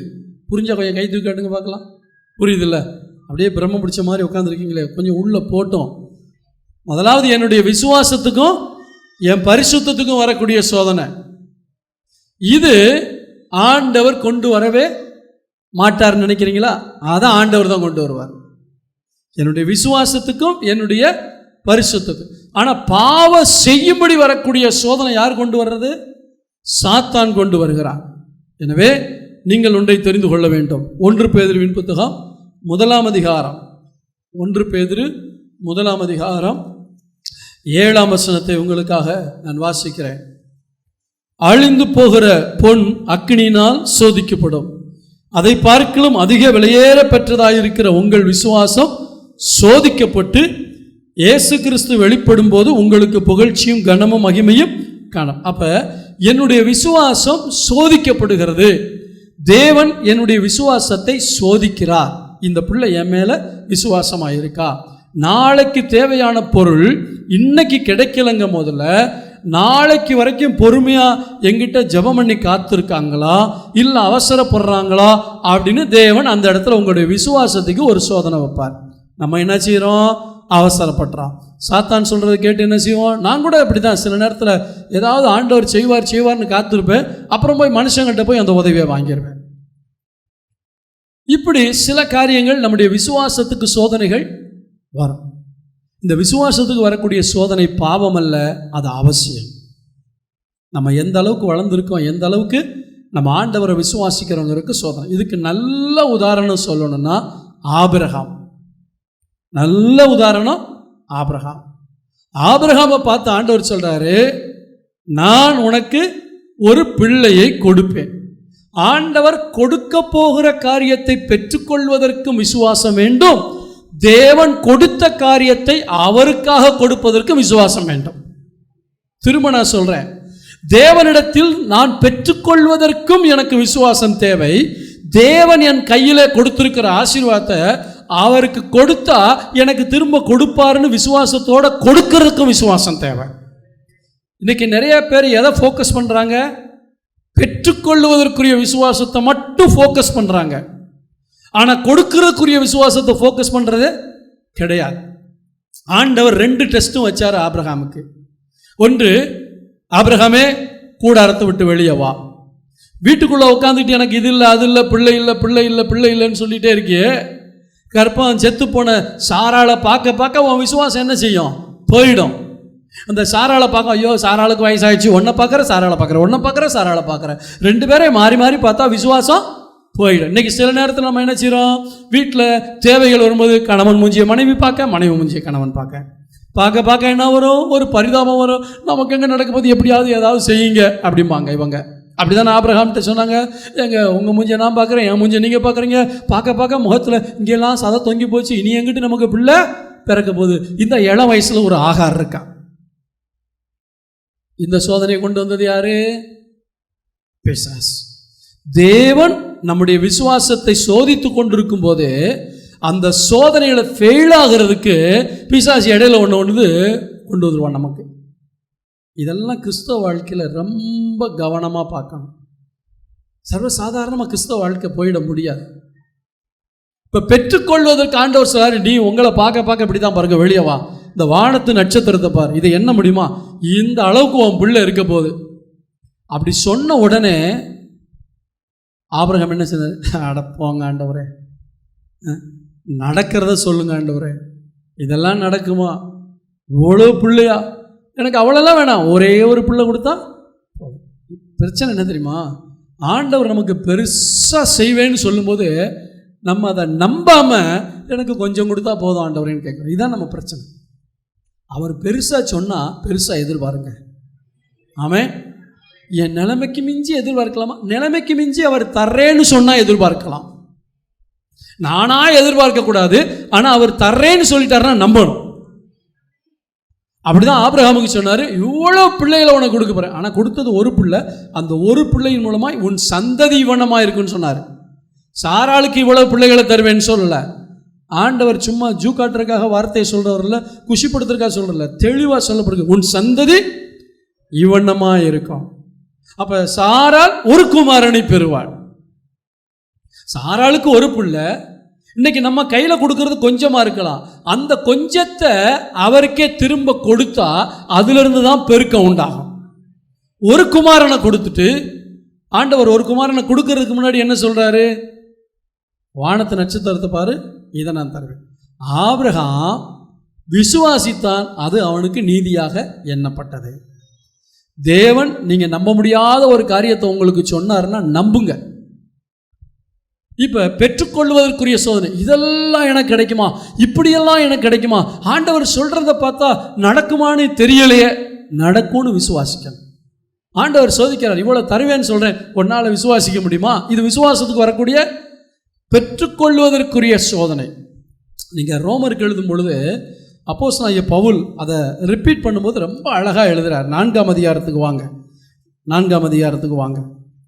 17ஆம் வசனம். 4:17 அநேக ஜாதிகளுக்கு உன்னை தகப்பனாக ஏற்படுத்தினேன் என்று எழுதியிருக்கிறபடி அவன் தான் விசுவாசித்தவரும் மரித்தோரை உயிர்ப்பித்து, எல்லாம் சேர்ந்து சொல்லுங்க பார்க்கலாம், இல்லாதவைகளை இருக்கிறவைகளை போல அழைக்கிற தேவனுக்கு. திரும்ப சொல்லுங்க பார்க்கலாம். இல்லாதவைகளை இருக்கிறது போல அழைக்கிற தேவனுக்கு முன்பாக நம்ம எல்லாருக்கும் தகப்பனானான். உன் சந்ததி இவ்வளவா இருக்கும் என்று சொல்லப்பட்டபடியே தான் அநேக ஜாதிகளுக்கு தகப்பனாவதை நம்புகிறதுக்கு ஏது இல்லாதிருந்தோம். சொல்லுங்க பார்க்கலாம், சத்தமா சொல்லுங்க. இந்த வசனம் ஜீவன் உள்ளது. இந்த வசனத்தை வாசிக்கும் போது ஜீவனோட வாசிக்கணும். சத்தமா வாசிக்க பார்க்கலாம். நம்புவதற்கு, இன்னும் சத்தமா, நம்புவதற்கு ஏது இல்லாதிருந்தும் அதை நம்பிக்கையோடு விசுவாசித்தான். இப்படி ஒரு சோதனை உங்களுக்கு வரும். நம்பவே முடியாது, ஆனா நம்புறியான்னு கேட்பாரு. உன்னால யூகித்து கூட பார்க்க முடியாது, உன்னால கற்பனை பண்ணி கூட பார்க்க முடியாது. எதுவுமே என் வாழ்க்கை இவ்வளவுதான் நீங்க முத்திரை குத்தக்கூடாது. அந்த முத்திரையை உடைக்க என் தேவன் வல்லவராக இருக்கிறார். இவ்வளவுதான் என்னுடைய கெப்பாசிட்டி, இவ்வளவுதான் என்னுடைய எல்லை, இவ்வளவுதான் என்னுடைய டார்கெட். நோ, நம்புவதற்கு ஏது இல்லாத காரியத்தை கர்த்தர் உங்களுக்கு சொன்னார்னா நம்பணும். நம்புவதற்கு ஏது இல்லாத நம்பிக்கையோடு விசுவாசித்தான். அடுத்த வசனம் ரொம்ப முக்கியம். அவன் விசுவாசத்தில் பலவீனமா இருக்கவில்லை. அவன் ஏறக்குறைய 100 வயது உள்ளவனா இருக்கும்போது தன் சரீரம் செத்து போனதையும் சாராள் கர்ப்பம் செத்து போனதையும் அதை பார்க்கல, அதன் மேல கவனம் வைக்கல. நல்ல கவனிங்க, உங்க விசுவாசத்தை குலைக்கக்கூடிய எந்த காரியத்திலையும் உங்க கவனத்தை வைக்கக்கூடாது. நான் சொன்னது திரும்ப சொல்லுங்க பார்க்கலாம். விசுவாசத்தை குலைக்கக்கூடிய எந்த ஒரு காரியத்திலும் நான் கவனத்தை வைக்க கூடாது. ஆனா தேவனுடைய வாக்குத்தத்தத்தை குறித்து அவன் அவிசுவாசமாய் சந்தேகப்படாமல் கத்த சொன்னா நடக்கும். சொல்லுங்க பார்க்கலாம். அவர் சொல்ல ஆகும், அவர் கட்டளையிட எத்தனை பேர் விசுவாசிக்கிறீங்க? அப்போ ஒரு சத்தமா ஒரு அல்லேலூயா சொல்லுங்க பார்க்கலாம். அல்லேலூயா. அவர் எனக்கு சொன்னா நடக்கும். இதுதான் ஆபிரகாமுடைய விசுவாசம். இந்த ஆகஸ்ட் மாதத்துல அவர் பாதத்தில் டெய்லி காலையில் போங்க சொல்லுவாரு, நடக்கும். இந்த பிரதர் என்ன சொல்றாரு, இந்த சிஸ்டர் என்ன சொல்றாங்க, அதை கேட்காதீங்க. அவர் என்ன சொல்லுகிறார், நான் தனியா போய் உட்காரணும். இப்ப நிறைய அதிகாலையில் ஆண்டவரோடு ஆரம்பிப்போம், இப்படி நிறைய ப்ரோக்ராம் புதுசா போடுறாங்க. காலையிலேயே விசுவாசிகளை தங்களுடைய கண்ட்ரோலில் வைத்துக்கொள்ள, தங்களோடு இணைத்துக்கொள்ள, தங்களுடைய ப்ரோக்ராமோடு இணைத்துக்கொள்ள. நோ, ஜாக்கிரதையா இருங்க. நான் காலையில் அவரோடு இணைச்சிட்டா அன்னைக்கு என்ன செய்ய போறேங்கிறது எனக்கு சொல்லுவாரு, நான் விசுவாசிக்கணும். அன்னைக்கே அது நடக்கும். அதுக்கப்புறம் போண்டா டீ சாப்பிட்ற மாதிரி யார் சொல்றது வேணாலும் நீங்க பாருங்க.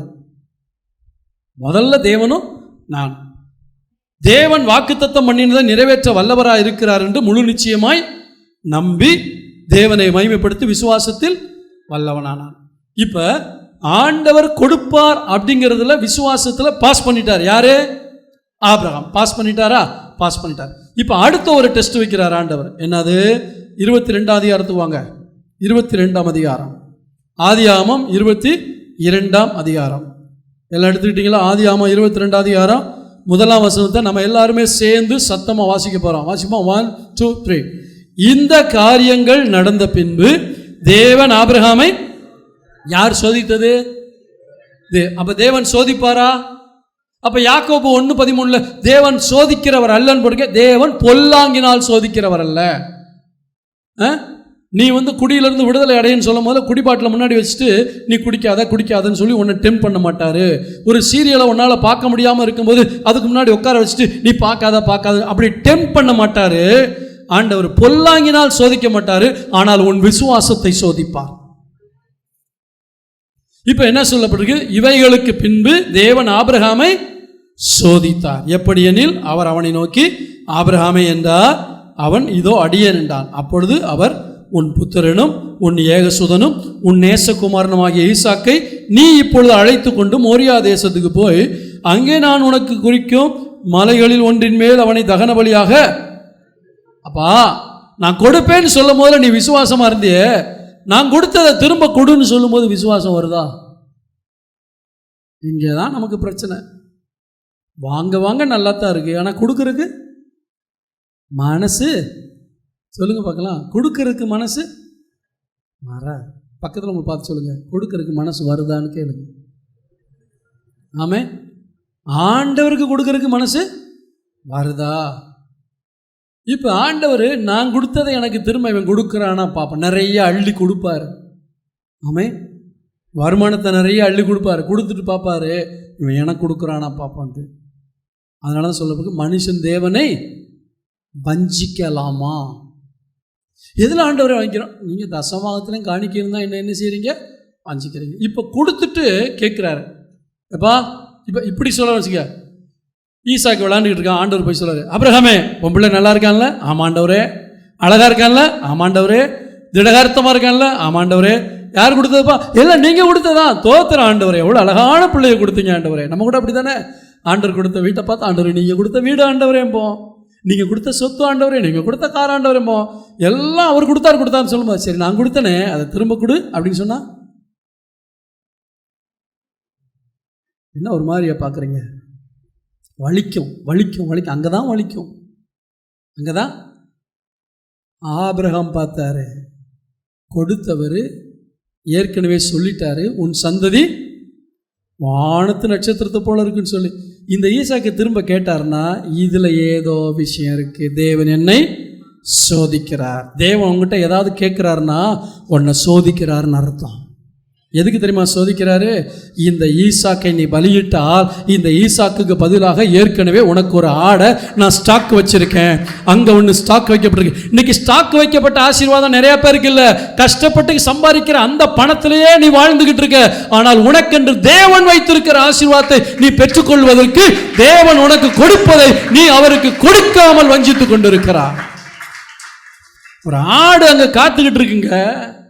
ஆனா ஆடு கண்ணுக்கு தெரியாது, காட்ட மாட்டாரு. நீ ஈசாக்க பலிபீடத்தில் வைக்கிற வரைக்கும் அல்ல, கத்தியை எடுத்து ஓங்குற வரைக்கும் ஆடு கண்ணுக்கு தெரியாது. நீ அந்த விசுவாசத்தை நிரூபிக்க வேண்டும். என் தேவனிடத்தில் பெற்றுக்கொள்வதற்கு மட்டும் எனக்கு விசுவாசம் அல்ல, என் தேவன் எனக்கு கொடுத்ததை. எங்களுக்கெல்லாம் நிறைய சோதனை அப்படி வந்திருக்கு. இருக்கிறதையே கொடுன்னு சொல்லுவார் ஆண்டவர். அப்ப இருந்துல இப்போ வரைக்கும் கொடுன்னு சொல்லுவார். கொடுன்னு சொன்ன உடனே அப்படி ஒரு எண்ணம் வந்துச்சுன்னா எங்களுக்கெல்லாம் குஷி ஆகிடும். எப்படி தெரியுமா? அடுத்து எங்கேயோ ஆடு மாட்டிக்கிட்டு இருக்கு. அல்லேலூயா. இதெல்லாம் நாங்கள் ருசித்தவங்க. ஆண்டவர் ஏதாவது ஒன்று இவங்களுக்கு இதை கொடு, அவங்களுக்கு அதை கொடு அப்படின்னு சொல்கிறாருன்னா எங்களுக்கு ஒன்று தெரியும், எங்கேயோ ஒன்று எங்களுக்காக என்ன செய்யுது, மாட்டிக்கிட்டு இருக்கு.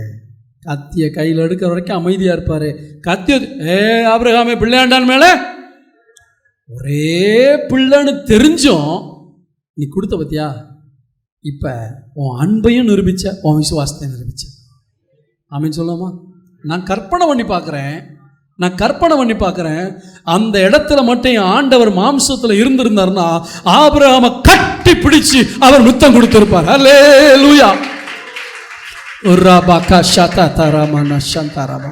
ஆண்டவர் கட்டி பிடிச்சு அணைச்சிருப்பாங்க. ஓ, இப்படி ஒரு மகனா எனக்கு. உங்களை ஆண்டவர் அப்படி சொல்லணும்.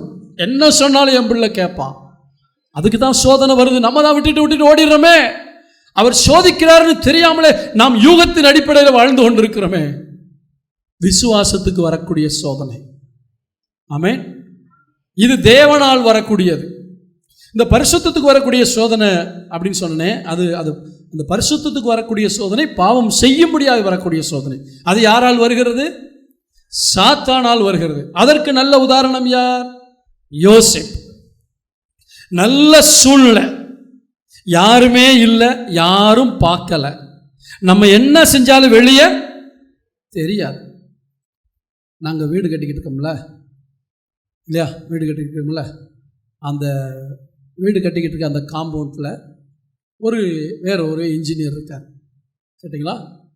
ஒரு நாள் அவரை வெளியே போயிட்டு வரும்போது நாங்கள் சார் ஒரு 5 நிமிஷம் பேசணும் அப்படின்ட்டு அந்த ஏரியாவில் இருக்கவங்களாம் உட்காந்து பேசும்போதில் அவரை வரேன் சார் அப்படின்னு வீட்டுக்கு போயிட்டு 10 நிமிஷம் கழித்து வந்தார்.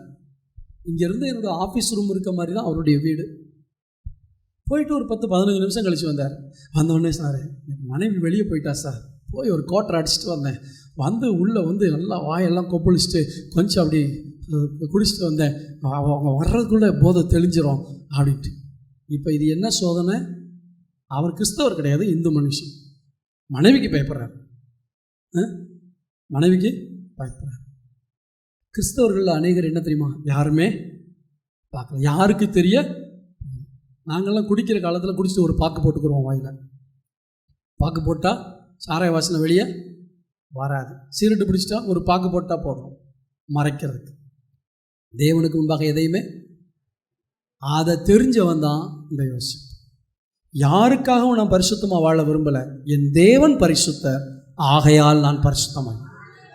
மனைவி திட்டுவா, புருஷன் திட்டுவா, பாஸ்டர் திட்டுவார், இதுக்கு பயப்படுற வரைக்கும் நீங்கள் வளர முடியாது.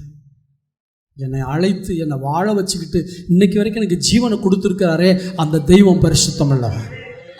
நான் பரிசுத்தர், ஆகையால் நீங்களும் பரிசுத்தராருங்கள் சொன்னாரே. இந்த கான்செப்டோட வாழ்ந்தவன் தான் யோசேப்பு. ஒரு நல்ல சந்தர்ப்பம் கிடைக்குது. நம்மள எல்லாருமே சந்தர்ப்பம் கிடைக்கும் போது தவறக்கூடிய ஆட்கள். ஏன் தெரியுமா? அந்த நேரத்தில் பிசாசு புத்தி எப்படி மாற்றுவான்னா, யாருமே பார்க்கல, இப்படி ஒரு சந்தர்ப்பம் உனக்கு கிடைக்காது, இந்த சந்தர்ப்பம் திரும்ப வராது, இப்படி தான் வஞ்சிப்பான். ஆனால் அப்படி ஒரு சந்தர்ப்பம் கிடைச்ச போது யோசேப்பு சோதனையை பார்க்கல. இந்த சோதனையின் சூழ்நிலைகளில் என்ன ஒருத்தர் கவனிச்சுக்கிட்டு இருக்காரு. அவரை பார்த்துட்டான். அவரை பார்த்துமே, நான் இவ்வளவு பெரிய பொல்லாங்குக்கு உடன்பட்டு என் தேவனுக்கு விரோதமாய் பாவம் செய்வது, அந்த அன்புள்ள தெய்வத்தை நான் மனநோக பண்ண விரும்பலை. ஆமே, நீங்கள் பாவம் செய்யாமல் இருக்கிறது எப்போ தெரியுமா? என்னை இவ்வளவு உயிருக்குயிராக நேசிக்கிற தெய்வத்தை நான் வருத்தப்படுத்தணுமா? அவர் எவ்வளோ பரிசுத்தம் உள்ளவர், அவருக்கு நான் வேதனை கொடுக்கணுமா? அவருக்கு வேதனை கொடுத்துட்டு எனக்கு ஒரு பிரச்சனைங்கும் போது நான் போய் உதவி கேட்க முடியுமா?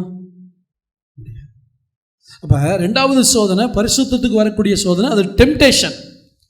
ஆதியாகமம் 39ஆம் அதிகாரத்தில் இருக்கு. யோசேப்பினுடைய வாழ்க்கையை படித்து பாருங்க. ஆனால் ஆண்டவர் என்ன செய்கிறார்? விசுவாசத்தை சோதிக்கிறார். ஆபிரகாமை விசுவாசத்தில் சோதித்தார். 2 விதமான விசுவாசம். என்னது? பெற்றுக்கொள்வதற்குரிய விசுவாசம், நான் கொடுத்த ஆண்டவர் திரும்ப எனக்கு கொடுப்பாருங்கிற விசுவாசம். சரி, யோவான் 6ஆம் அதிகாரத்துக்கு திருப்பிக் கொள்ளுங்கள். யோவான் 6ஆம் அதிகாரத்துக்கு திருப்பிக் கொள்ளுங்கள். 6ஆம் அதிகாரத்தில் 5ஆம் வசனத்திலிருந்து வாசிக்கிறேன். எடுத்துட்டீங்களா? எல்லாம் எடுத்துட்டீங்களா? யோவான் 6ஆம் அதிகாரம் 5ஆம் வசனம். இயேசு தம்முடைய கண்களை ஏறெடுத்து திரளான ஜனங்கள் தம்மிடத்தில் வருகிறதை கண்டு பிலிப்புவை நோக்கி, இவர்கள் சாப்பிடத்தக்க அப்பங்களை எங்கே கொள்ளலாம் என்று கேட்டார். 6ஆம் வசனத்தை சேர்ந்து வாசிப்போமா? தாம் செய்ய போகிறதை அறிந்திருந்தும் அவனை சோதிக்கும்படி, இப்படி நல்லா கவனிங்க, நாளை மறுநாள் பிள்ளைக்கு ஃபீஸ் கட்டணும். ஆண்டவர் வந்து கேட்பாரு, என்னப்பா செய்ய போற? அந்த கேள்வி எதுக்கு தெரியுமா கேட்குறாரு? உங்களை சோதிக்கும்படி. நீங்கள் என்ன சொல்லணும்? நீங்கள் இருக்கும்போது எனக்கு என்ன கவலை, நீ என்ன செய்ய போற அப்படின்னு கேள்வி வரும்போது நீங்கள் ஏதாவது செய்வீங்கன்னு தான் நான் காத்துக்கிட்டு இருக்கேன் ஆண்டவரேன்னு சொல்லணும். இப்படி சொல்லிட்டா அவருக்கு குஷி ஆகிடும். ஏன் தெரியுமா? என் பிள்ளை என்ன நம்பி இருக்கு. ஆமே, இயேசு நீங்க இருக்கையில, கரங்களை தட்டி, நாங்க சோர்ந்து போவதில்லை. இயேசு நீங்க இருக்கையில நாங்க சோர்ந்து போவதில்லை. நீங்க எல்லாமே பார்த்து கொள்வீங்க, நீங்க எல்லாமே பார்த்து கொள்வீங்க, நீங்க எல்லாமே பார்த்து கொள்வீங்க, நீங்க எல்லாமே பார்த்து கொள்வீங்க. இயேசு நீங்க இருக்கையில நாங்க சோர்ந்து போவதில்லை. இயேசு நீங்க இருக்கையில நாங்க சோர்ந்து போவதில்லை. எடுத்த காரியத்தில் வெற்றி பெறுவேன், எடுத்த காரியத்தில் வெற்றி பெறுவேன். எதிரியான சாத்தானை முறியடிப்பேன், எதிரியான சாத்தானை கூட வருவா, எல்லாவித அற்புதம் செய்வா. இயேசு கூட வருவா, எல்லாவித அற்புதம் செய்வா. அல்லேலூயா. இயேசு இருக்கையில் எனக்கு பயம் இல்லை. ஏன்னா எல்லாவித அற்புதத்தையும் அவர் செய்கிறவராக இருக்கிறார். இப்போ பிலிப்புவை சோதிக்கும்படி ஒரு கேள்விக்காக, இதுக்கு என்ன செய்ய போற? பிசாசு இந்த கேள்வியை கேட்பான், குறுக்கு வழியில் போக வைக்கிறதுக்கு. ஆனால் தேவன் கேட்கும் பொழுது விசுவாசம் தூண்டப்படும், விசுவாசம் தூண்டப்படும். அப்போ பிலிப்பு பிரதித்தரமாக இவர்களில் ஒவ்வொருவனுக்கும் கொஞ்சம் கொஞ்சம் எடுத்துக்கொண்டாலும் 200 பணத்துக்கு அப்பங்களுக்கு இவர்களுக்கு போதாது, இருக்கிறது போதாது ஆண்டவரே. அப்போ தான் சொல்கிறாரு, சரி சரி எல்லாரையும் உட்கார வை, நான் பார்த்துக்கிறேன். ஆமென், அல்லேலூயா. ஆண்டவர் ஒன்றுமில்லாமல் இருக்கும்போது இதுக்கு என்ன பண்ணலாம் அப்படின்னு கேட்டால் ஒரே ஒரு வார்த்தை, நீங்கள் இருக்கீங்க. அடிக்கடி நீங்கள் சொல்ல வேண்டிய வார்த்தை என்னது? நான் என் ஜெபத்தில் என்னது செய்வேன், சில கொஞ்சம் கஷ்டமான இல்லை ரொம்ப பெரிய காரியத்தை ஆண்டவர்கிட்ட எதிர்பார்க்கும் போது நீங்கள் மட்டும்தான் இதை செய்ய முடியுங்கிறதுனால தான் உங்கள்கிட்ட வந்து கேட்குறேன்னு சொல்லுவேன். ஆமாம், ஜெபத்தில் நிறைய காரியங்கள் ஆண்டவரை இந்த வார்த்தையை மட்டும் எடுத்துக்கிறாதீங்க, ஆண்டவரை மயக்கிற நிறைய வார்த்தைகள் பைபிளில் உண்டு. மயங்கிடுவார் நம்ம ஆண்டவர். எத்தனை பேர் விசுவாசிக்கிறீங்க? ஆமாம், ஆண்டவர் உங்களால் மட்டும்தான்ப்பா முடியும், அவருக்கு குஷி ஆகிடும். ஒரு மனுஷன்ட்ட போய் பிரதர் உங்களால் மட்டும்தான் பிரதர் இதை செய்ய முடியும்னா அவருக்கு உண்மையிலே செய்ய முடியாட்டி கூட நம்ம நம்புறதுக்காக அவர் என்ன செய்வார், செய்வார். அப்போ மனுஷனுக்கே அப்படி ஒரு எண்ணம் வந்தால் அந்த தெய்வம் அவர்கிட்ட போய், ஆண்டவரே நீங்கள் மட்டும்தான் இதை செய்ய முடியும், அதனால தான் உங்கள்கிட்ட வந்திருக்கேன் அப்படி சொல்லி பாருங்க, நிறைய அற்புதங்கள் உங்கள் வாழ்க்கையில் நடக்கும். எங்கே கொள்ளலாம் அப்படி கேட்டார். சரி, இந்த சோதனை ஏன் வருகிறது? நமக்கு இருக்கிற ஒரு 5 நிமிஷத்தில் 10 நிமிஷம் எடுத்துக்கிறேன். சோதனை ஏன் வருகிறது என்றால், முதலாவது நம்முடைய தரத்தை நிரூபிப்பதற்காக. பிள்ளைகளுக்கு ஏன் டெஸ்ட் வைக்கிறாங்க? அவங்க எந்த அளவுக்கு தேறி இருக்காங்கன்னு டெஸ்ட் பண்ணுறதுக்காக. அவர்களுடைய தரம் அதில் தான். இது நல்லா படிக்கிற பிள்ளையா இல்லை நல்லா படிக்கலையாங்கிறது எப்போ தெரியும்? டெஸ்ட் வச்சா தான் தெரியும். நம்முடைய ஆவிக்குரிய ஸ்டாண்டர்டை நிரூபிக்கிறது தான் இந்த சோதனை. இந்த சோதனை எதுக்கு வருது? நான் எந்த அளவு வளர்ந்திருக்கிறேன், எந்த அளவு ஆண்டவரை நம்புகிறேன் என்கிற சோதனை என்னுடைய தரத்தை நிரூபிக்கிறது. விசுவாசத்துக்கு வர்ற சோதனையும் என்னுடைய விசுவாசத்தின் தரத்தை நிரூபிக்கிறது. பிசாசு கொண்டு வருகிற சோதனையில் நான் வெற்றி பெறும் பொழுது என்னுடைய பரிசுத்தத்தின் தரத்தை உயர்த்துகிறது. யோசேப்பினுடைய பரிசுத்தத்தின் தரம் உயர்ந்தது. அதாவது அழிந்து போகிற பொன் அக்கினினா. யோபு என்ன சொன்னார்? எடுத்து வாசிங்க பார்க்கலாம். யோபு என்ன சொன்னார்? நான் சோதித்த பின்பு பொன்னாக விளங்குவேன், சோதித்த பின்பு பொன்னாக விளங்குவேன். சோதனை நம்மை பரிசோதிக்கிறது. ஆபிரகாம் என்ன செஞ்சார்? ஆண்டவர் பரிசோதித்து பார்க்கிறார், பரிசோதித்து பார்க்கிறார். இவன் பிள்ளையை கொடுப்பானா? நம்ம நிலைமை, நம்முடைய உள்ளான நிலைமை, ஆண்டவர் மேல் வைத்திருக்கிற அன்பு, இதெல்லாம் சோதித்து பார்க்கிறார் ஆண்டவர், பரிசோதித்து பார்க்கிறார். சோதனை நம்முடைய தரத்தை உயர்த்துகிறது. ரெண்டாவது நம்மளை என்ன செய்யுது? பரிசோதிக்கிறது. செய்வானா, செய்ய மாட்டானா. அடுத்து இந்த சோதனை நம்ம அடுத்த கட்டத்துக்கு உயர்த்துகிறது. சொல்லுங்க பார்க்கலாம். இந்த சோதனை வந்தால் தான் இப்போ டெஸ்ட்டு டெம்டேஷன் கீழே கொண்டு போகும், டெஸ்ட்டு மேலே கொண்டு போகும். இதை நீங்கள் புரிஞ்சுக்கிறணும். இப்போ பிள்ளைகளுக்கு டெஸ்ட் வைக்கிறாங்க. டெஸ்ட்டுன்னு வச்சதுக்கப்புறம் கடைசியாக என்ன வரும்? எக்ஸாம் வரும். அந்த எக்ஸாமில் பாஸ் பண்ணணும்னா நிறைய டெஸ்ட் எழுதணும். சில பிள்ளைகளுக்கு என்ன, எப்போ பார்த்தாலும் இந்த டீச்சர் டெஸ்ட்னு வைக்கிறாங்க. டெஸ்ட் வைக்கிற டீச்சர் தான் நல்ல டீச்சரு. ஆமே. சில பிள்ளைகளுக்கு டீச்சரை பார்த்தா பேய் பார்க்குற மாதிரி இருக்கும். என்ன வாரம் டெஸ்ட்னு உயிர் எடுக்கிறாங்க. நீ டெஸ்ட் நிறைய எழுதுனா எக்ஸாமில் பாஸ் பண்ணலாம். ஒரு நாள் நமக்கு வரப்போகுது ஒரு எக்ஸாம், வருகையில் எடுத்துக்கொள்ளப்படக்கூடியது. அதில் பாஸ் பண்ணி மேலே போகணுன்னா இங்கே பூமியில் நடக்கிற எல்லா டெஸ்ட்லையும் பாஸ் பண்ணணும். ஆமே. நம்மளை அடுத்த கட்டத்துக்கு கொண்டு போகும். தேவன் மேல் இருக்கிற வைராக்கியத்தை சோதிக்கிறதுக்கு ஒரு சோதனை வந்துச்சு. யாருக்கு? அனனியா, அசரியா, மிஷாவேல், சாத்ராக், மேஷாக், ஆபேத்நேகோ. நிறுத்துகிற பொற்சிலையை வணங்கு. இது தேவன் மேல் இருக்கிற வைராக்கியத்துக்கான வரக்கூடிய உலகம்.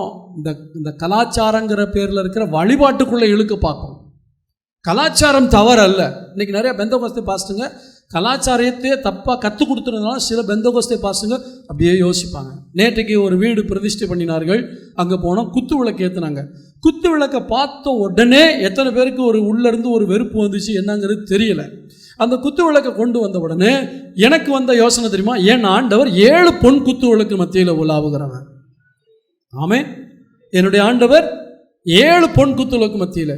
அந்த பிரசங்கம் பண்ண ஒரு பாஸ்டர்மா, சிஎஸ்ஐ பாஸ்டர்மா, ஆயர், அவங்க சொன்னாங்க, நம்முடைய ஆண்டவர் உலகத்துக்கு ஒளியாக இருக்கிறார், நம்முடைய இருளையெல்லாம் மாற்றுகிறார். இது நம்ம கலாச்சாரத்தின் குத்து விளக்கல்ல, ஆண்டவர் சொன்னபடி இருளை ஒளியாய் மாற்றுகிற. இந்த வீட்டில் விளக்கு ஏற்றும் போது இந்த வீட்டில் ஆண்டவர் ஜோதியாக இருப்பார், நம்மை விளக்காய் வைப்பார். அதுக்கு அடையாளமாக சில கலாச்சாரம் தவறில்லை. அந்த கலாச்சாரம் வழிபாட்டோடு சம்மந்தப்பட்டிருந்தால் அது தவறு. புரியுது உங்களுக்கு? அப்போ இவர்களுக்கு வழிபாட்டுக்கு வந்த சோதனை என்ன? நான் நிறுத்தின பொற்சிலையை நீ லஞ்சம் கொடுத்து தான் ஆகணும், நீ கள்ள கணக்கு போயிட்டு தான். இதெல்லாம் தேவனுக்கான வைராக்கியத்தை குறைக்கக்கூடிய ஒரு சோதனை. இந்த சோதனையில் இவங்க 3 பேர் நின்னாங்க. செத்தாலும் சாதனை. நாங்கள் ஆராதிக்கிற தேவன் எங்களை தப்பு வைக்க வல்லவராக இருக்கிறார். தூக்கி போட்டான் நெருப்புல. எத்தனை பேர் தூக்கி போட்டான்? உள்ள எத்தனை பேர் இருந்தாங்க? 4வது ஆள் யாரு? உனக்கு வருகிற ஒவ்வொரு சோதனையிலும் உன்னோடு கூட இருந்து உதவி செய்கிற தெய்வம். ஒவ்வொரு சோதனையிலும் கூட இருந்து உதவி செய்கிற தெய்வம். அல்லேலூயா, ஸ்தோத்திரம். அந்த உள்ள இருந்துட்டு வெளியே வர்றாங்க, ஒண்ணுமே பாதிக்கப்படலை. நெருப்பை கண்டு பயப்படாதீங்க, அது உங்களை ஒன்றும் செய்யாது. சொல்லுங்க, பக்கத்தில் ஒன்று சொல்லுங்க, நெருப்புக்குள்ள போனாலும் பயப்படாதீங்க, அது ஒன்றும் செய்ய முடியாது. அல்லேலூயா. வெளியே வந்ததுக்கப்புறம் என்ன கிடைச்சது? ப்ரமோஷன் கிடைச்சது. வெளியே வந்தமே என்ன கிடைச்சது? ப்ரமோஷன் கிடைச்சது. நீங்கள் பைபிளில் தானியேல் புத்தகத்தை படித்து பாருங்கள். அந்த மாகாணங்களுக்கு அதிபதியாக அவங்கள மாற்றிட்டாங்க. அப்போ இந்த சோதனைக்கு அப்புறம் அவங்களுக்கு ஸ்டாண்டர்டு கூடிச்சா குறைஞ்சதா? தேவப்பிள்ளையே, சோதனையே வரக்கூடாதுன்னு நினைக்காத. உனக்கு வருகிற அந்த சோதனை தான் உன்னை அடுத்த கட்டத்துக்கு உயர்த்துகிறது, உன் தரத்தை உயர்த்துகிறது, உனக்கு ப்ரமோஷன் அது கொண்டு வருது, அடுத்த நிலைக்கு உன்னை கொண்டு போகிறது. கர்த்தருக்கு ஸ்தோத்திரம் உண்டாக. இந்த சோதனையில் எனக்கு யார் ஹெல்ப் பண்ணுறா? அது ரொம்ப முக்கியம். நான் ஏற்கனவே சொன்னபடி ரோமர் 8ஆம் அதிகாரத்துக்கு திருப்பிக் கொள்ளுங்கள். ரோமர் 8ஆம் அதிகாரத்தில் நம்முடைய பலவீனங்களில் நமக்கு என்ன செய்கிறார்? ஆவியானவர் உதவி செய்கிறார். அப்போ பரிசுத்த ஆவியானவர் உதவி செய்கிறார். இப்போ நீங்கள் பாருங்கள், என்ன கவனிங்க. மத்தேயு 4ஆம் அதிகாரத்தில் இயேசு கிறிஸ்து எங்கே கொண்டு போகப்பட்டார்? வனாந்தரத்துக்கு. யாரால கொண்டு போகப்பட்டார்? எதுக்காக கொண்டு போகப்பட்டார்? அப்போ சோதனை வரும்போது நமக்கு யார் ஹெல்ப் பண்ணுறதுக்கு கூடயே இருக்கிறது? பிசாசு சோதிப்பான்னு தெரியும், டெம்டேஷனை கொடுக்க போறான்னு தெரியும். அதே சமயத்தில் ஆண்டவர் டெஸ்ட்டும் வைக்கிறார், இந்த சோதனையில் என் பிள்ளை வெற்றி பெறுவார்னு சொல்லி. அப்போ டெஸ்ட்டும் டெம்டேஷனும் சேர்ந்து வரும் பொழுது எவ்வித சோதனையாக இருந்தாலும் அந்த சோதனையில் உங்களுக்கு உதவி செய்வதற்கு உடனே யார் வர்றது? பரிசுத்த ஆவியானவர் வருகிறார். அல்லேலூயா. அப்போ எனக்கு வரக்கூடிய ஒவ்வொரு சோதனையிலும் பரிசுத்த ஆவியானவர் எனக்கு உதவி செய்கிறார். அதை மறந்துடக்கூடாது. 2வது, இந்த இயேசு கிறிஸ்துக்கு வந்த சோதனையில் ஆவியானவர் தான் சோதனைகளை கொண்டு போகிறார். நம்ம என்ன கேட்குறோம்? ஆண்டவரே, இந்த சோதனையில் எங்கப்பா போயிட்டீங்க? அவர் சொல்ல, பக்கத்தில் தான் இருக்கேன் மகனே, உனக்கு உதவி செய்யிருக்கேன், ஹெல்ப்பை கேட்டேன்னா உனக்கு உதவி செய்யறதுக்கு நான் பக்கத்தில் தான் இருக்கேன். 2வது, அங்கே இந்த சோதனையில் உதவினது எது? தேவனுடைய வார்த்தை. நீ தேவனுடைய குமாரனையானால் நீ கீழே குதியும் அப்படின்னு சொல்லும்போது, உன் தேவனாகிய கர்த்தரை பரீட்சை பாராது இருப்பாயாக என்று எழுதப்பட்டிருக்கு. அவனுக்கு பதில் சொல்லி வாயை அடைக்கிறதுக்கு பயன்பட்டது எது? அப்ப எது உங்களுக்கு உதவி செய்யுது? பரிசுத்த ஆவியானவர் உதவி செய்கிறார். இரண்டாவது, தேவனுடைய வார்த்தை உங்களுக்கு உதவி செய்யும். மூன்றாவது, உங்களுக்கு வரக்கூடிய சோதனையில் உங்களுக்கு உதவி செய்வது தேவ பிள்ளைகளுடைய ஐக்கியம், அநேகருடைய ஜெபம். பேதுருவை சிறைச்சாலையில் போட்டிருக்காங்க. பேதுரு தன்னால ஜெபிக்க கூட முடியாத அளவுக்கு சோர்ந்து போயிட்டாரா என்னன்னு தெரியாது. அவர் படுத்து தூங்குறார். அப்போஸ்தலர் 12ஆம் அதிகாரத்தில் பேதுருவை போட்டாங்க, மறுநாள் தலையை வெட்ட போறாங்க. ஆனால் அவர் படுத்து தூங்குறார். ஜெபிக்க கூட பலன் இல்லாத அளவுக்கு தூங்கி கொண்டிருக்கிறார். ஆனால் அந்த நேரத்தில் அந்த சோதனையிலிருந்து அவனை காப்பாற்றினது பேதுருடைய ஜெபம் அல்ல. ஒரு சபையார் அங்கே கூடி ரோதை என்கிற பெண்ணுடைய வீட்டிலே ஜெபம் பண்ணி கொண்டிருந்தார்கள். அந்த ஆவிக்குரிய ஐக்கியம் உன்னை சோதனையிலிருந்து காப்பாற்று. அதனால தேவ பிள்ளைகளோட சேரணும். உலக மனுஷனோட நீ சேர்ற வரைக்கும் அந்த சோதனையில விழுந்து விழுந்து எழும்புவ. என்றைக்கு உன்னுடைய ஐக்கியத்தை தேவ பிள்ளைகளோடு சேர்த்துக் கொள்ளுகிறாயோ அவர்களுடைய ஜெபம் உன்னை தூக்கி எடுக்கும். அல்லேலூயா. இப்ப 2 காரியம். ஒன்று, தேவனால் வருகிற சோதனையை சகிக்க வேண்டும், சாத்தானால் வருகிற சோதனையை ஜெயிக்க வேண்டும். சொல்லுங்க பார்க்கலாம். தேவனால் வரக்கூடிய சோதனையை சகிக்க வேண்டும், பிசாசால் வரக்கூடிய சோதனையை. இயேசு கிறிஸ்துவ கன்னத்தில் அரைஞ்சாங்க, தாடியை பிடிச்சி இழுத்தாங்க, கேலி பண்ணாங்க, கிண்டல் பண்ணாங்க. இதெல்லாம் அவருடைய பொறுமைக்கும் தாழ்மைக்கும் வந்த சோதனை. அதில் அவர் சகித்து கொண்டார், சிலுவையை சகித்து. ஆனால் பிசாசு சோதிக்கும் போது அவனை ஜெயித்து கொண்டே இருந்தார். அப்போ உங்கள் விசுவாசத்துக்கு வரக்கூடிய இந்த மாதிரி உங்களுடைய ஆவிக்குரிய வைராக்கியத்துக்கு வரக்கூடிய இந்த சோதனையெல்லாம் சகித்து கொள்ளுங்கள். எனக்கே இந்த போராட்டம் ஆண்டவரே, எனக்கே இந்த சோதனை ஆண்டு கேட்காதீங்க. இதில் ஏதோ விஷயம் இருக்குது. கர்த்தர் எனக்கு இந்த சோதனையை அனுப்புகிறாருன்னா இதுக்கு பின்னாடி ஒரு ப்ரமோஷன் இருக்குது. என் தரம் உயரப்போது, சோதித்த பின் சுத்த பொண்ணாக நான் விளங்க போகிறேன். அல்லேலூயா. அப்படி வர்றதுனால சோதனையை சகிக்கிற மனுஷன் பாக்கியவான், அவன் உத்தமன் என்று விளங்கின பின்பு கர்த்தர் தம்மிடத்தில் அன்பு கூறுகிறவர்களுக்கு வாக்குத்தத்தம் பண்ணின ஜீவ கிரீடத்தை பெறுவான். அப்ப நல்லா கவனிங்க. இந்த வசனத்துல யாக்கோபு 1:13-12 என்ன போட்டிருக்கு? சோதனையை நான் சகிக்க வேண்டும். ரெண்டாவது, அந்த சோதனையில என்னுடைய உத்தமத்தை காத்துக்கொள்ளணும். ஆண்டவர்கிட்ட கேள்வி கேட்டு, ஆண்டவர்கிட்ட முறுமுறுத்து என்னுடைய உத்தமத்தை விட்டுவிடக்கூடாது. என்னுடைய உத்தமத்தை நான் காத்துக்கொள்ள வேண்டும். அதுக்கப்புறம் அந்த நேரத்திலையும் நான் ஆண்டவர் மேல வச்சிருக்கிற அன்பை விட்டுறக்கூடாது. அந்த வசனம் என்ன சொல்லுது? சோதனையை சகிக்கிற மனுஷன் பாக்கியவான், அவன் உத்தமன் என்று. அப்போ சோதனை நேரத்தில் என்னுடைய உத்தமத்தை விளங்க பண்ணிக்கிட்டே அவர் மேலே இருக்கிற அன்பை குறைச்சிடக்கூடாது. நம்மிடத்தில் அன்பு கூறுகிறவர்களுக்கு அப்போ ஒரு சோதனைக்குள்ளே போகும் பொழுதே இந்த சோதனை வழியாக கடந்து வந்தவங்களுக்கு நான் ஒரு ஆசீர்வாதத்தை கொடுக்க போகிறேங்கிற வாக்குத்தத்தம் அவர்கிட்ட இருக்கா இல்லையா? ஒவ்வொரு நாளும் சரி, ஒவ்வொரு மாதமும் சரி, ஒவ்வொரு வருஷமும் சரி, எந்த சோதனைக்குள்ளே கடந்து வரீங்களோ அடுத்து ஒரு ப்ரொமோஷன் காத்திருக்குங்கிறத மறந்துடக்கூடாது. ஆமென். அப்போ இந்த பாட்டை திரும்ப பாடுவோமா? இயேசு நீங்க இருக்கையில நாங்க சோர்ந்து போவ. முழங்கால் படிக்கிட்டு, இயேசு நீங்க இருக்கையில நாங்க சோர்ந்து போவதில்லை. சமாதான காரணம் நீங்க தானே, சர்வ வல்லவரும் நீங்க தானே. சமாதான காரணம் நீங்க தானே, சர்வ வல்லவரும் நீங்க தானே. இயேசு நீங்க இருக்கையில நாங்க சோர்ந்து போவதில்லை. இயேசு நீங்க இருக்கையில நாங்க சோர்ந்து போவதில்லை. அதிசய தேவன் நீங்க தானே, ஆலோசனை கர்த்தர் நீங்க தானே. அதிசய தேவன் நீங்க தானே, ஆலோசனை கர்த்தர் நீங்க தானே. இயேசு நீங்க இருக்கையில நாங்க சோர்ந்து போவதில்லை.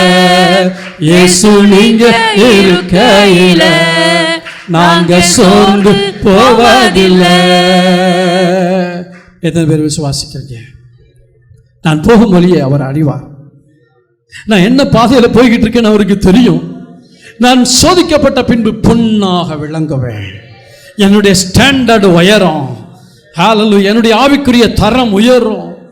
ஓ ஹalleluya. இந்த உலகத்தில் கர்த்தர் எனக்கு வைத்திருக்கிற இந்த உயர்வுகள் இன்னும் அதிகமாய் உயரும். ஆனா டெம்டேஷன்ல மட்டும் விழுந்துராத. டெம்டேஷன்ல விழுந்துராத, எல்லாம் போயிடும். ஆண்டவர் கொடுக்கும்போது விசுவாசம் இருப்பது போல அவர் கொடுத்ததை கொடுக்கும்போது திரும்ப கொடுப்பார் என்கிற விசுவாசம் நம்ம இருக்க வேண்டும். ஹalleluya. அந்த நாட்களில் உள்ள விசுவாசம் என்ன தெரியுமா? நான் கொடுத்தா திரும்ப கொடுப்பார் என்றில்லை, நான் கொடுத்தால் பரலோகத்தில் எனக்கு பலன் உண்டாகும். இந்த பூமியில் கொடுக்கிறாரு இல்லை, இந்த பூமியில் கண்டிப்பாக கொடுப்பார். ஆனால் கண்டிப்பாக பரலோகத்தில் கொடுப்பார். ஹalleluya.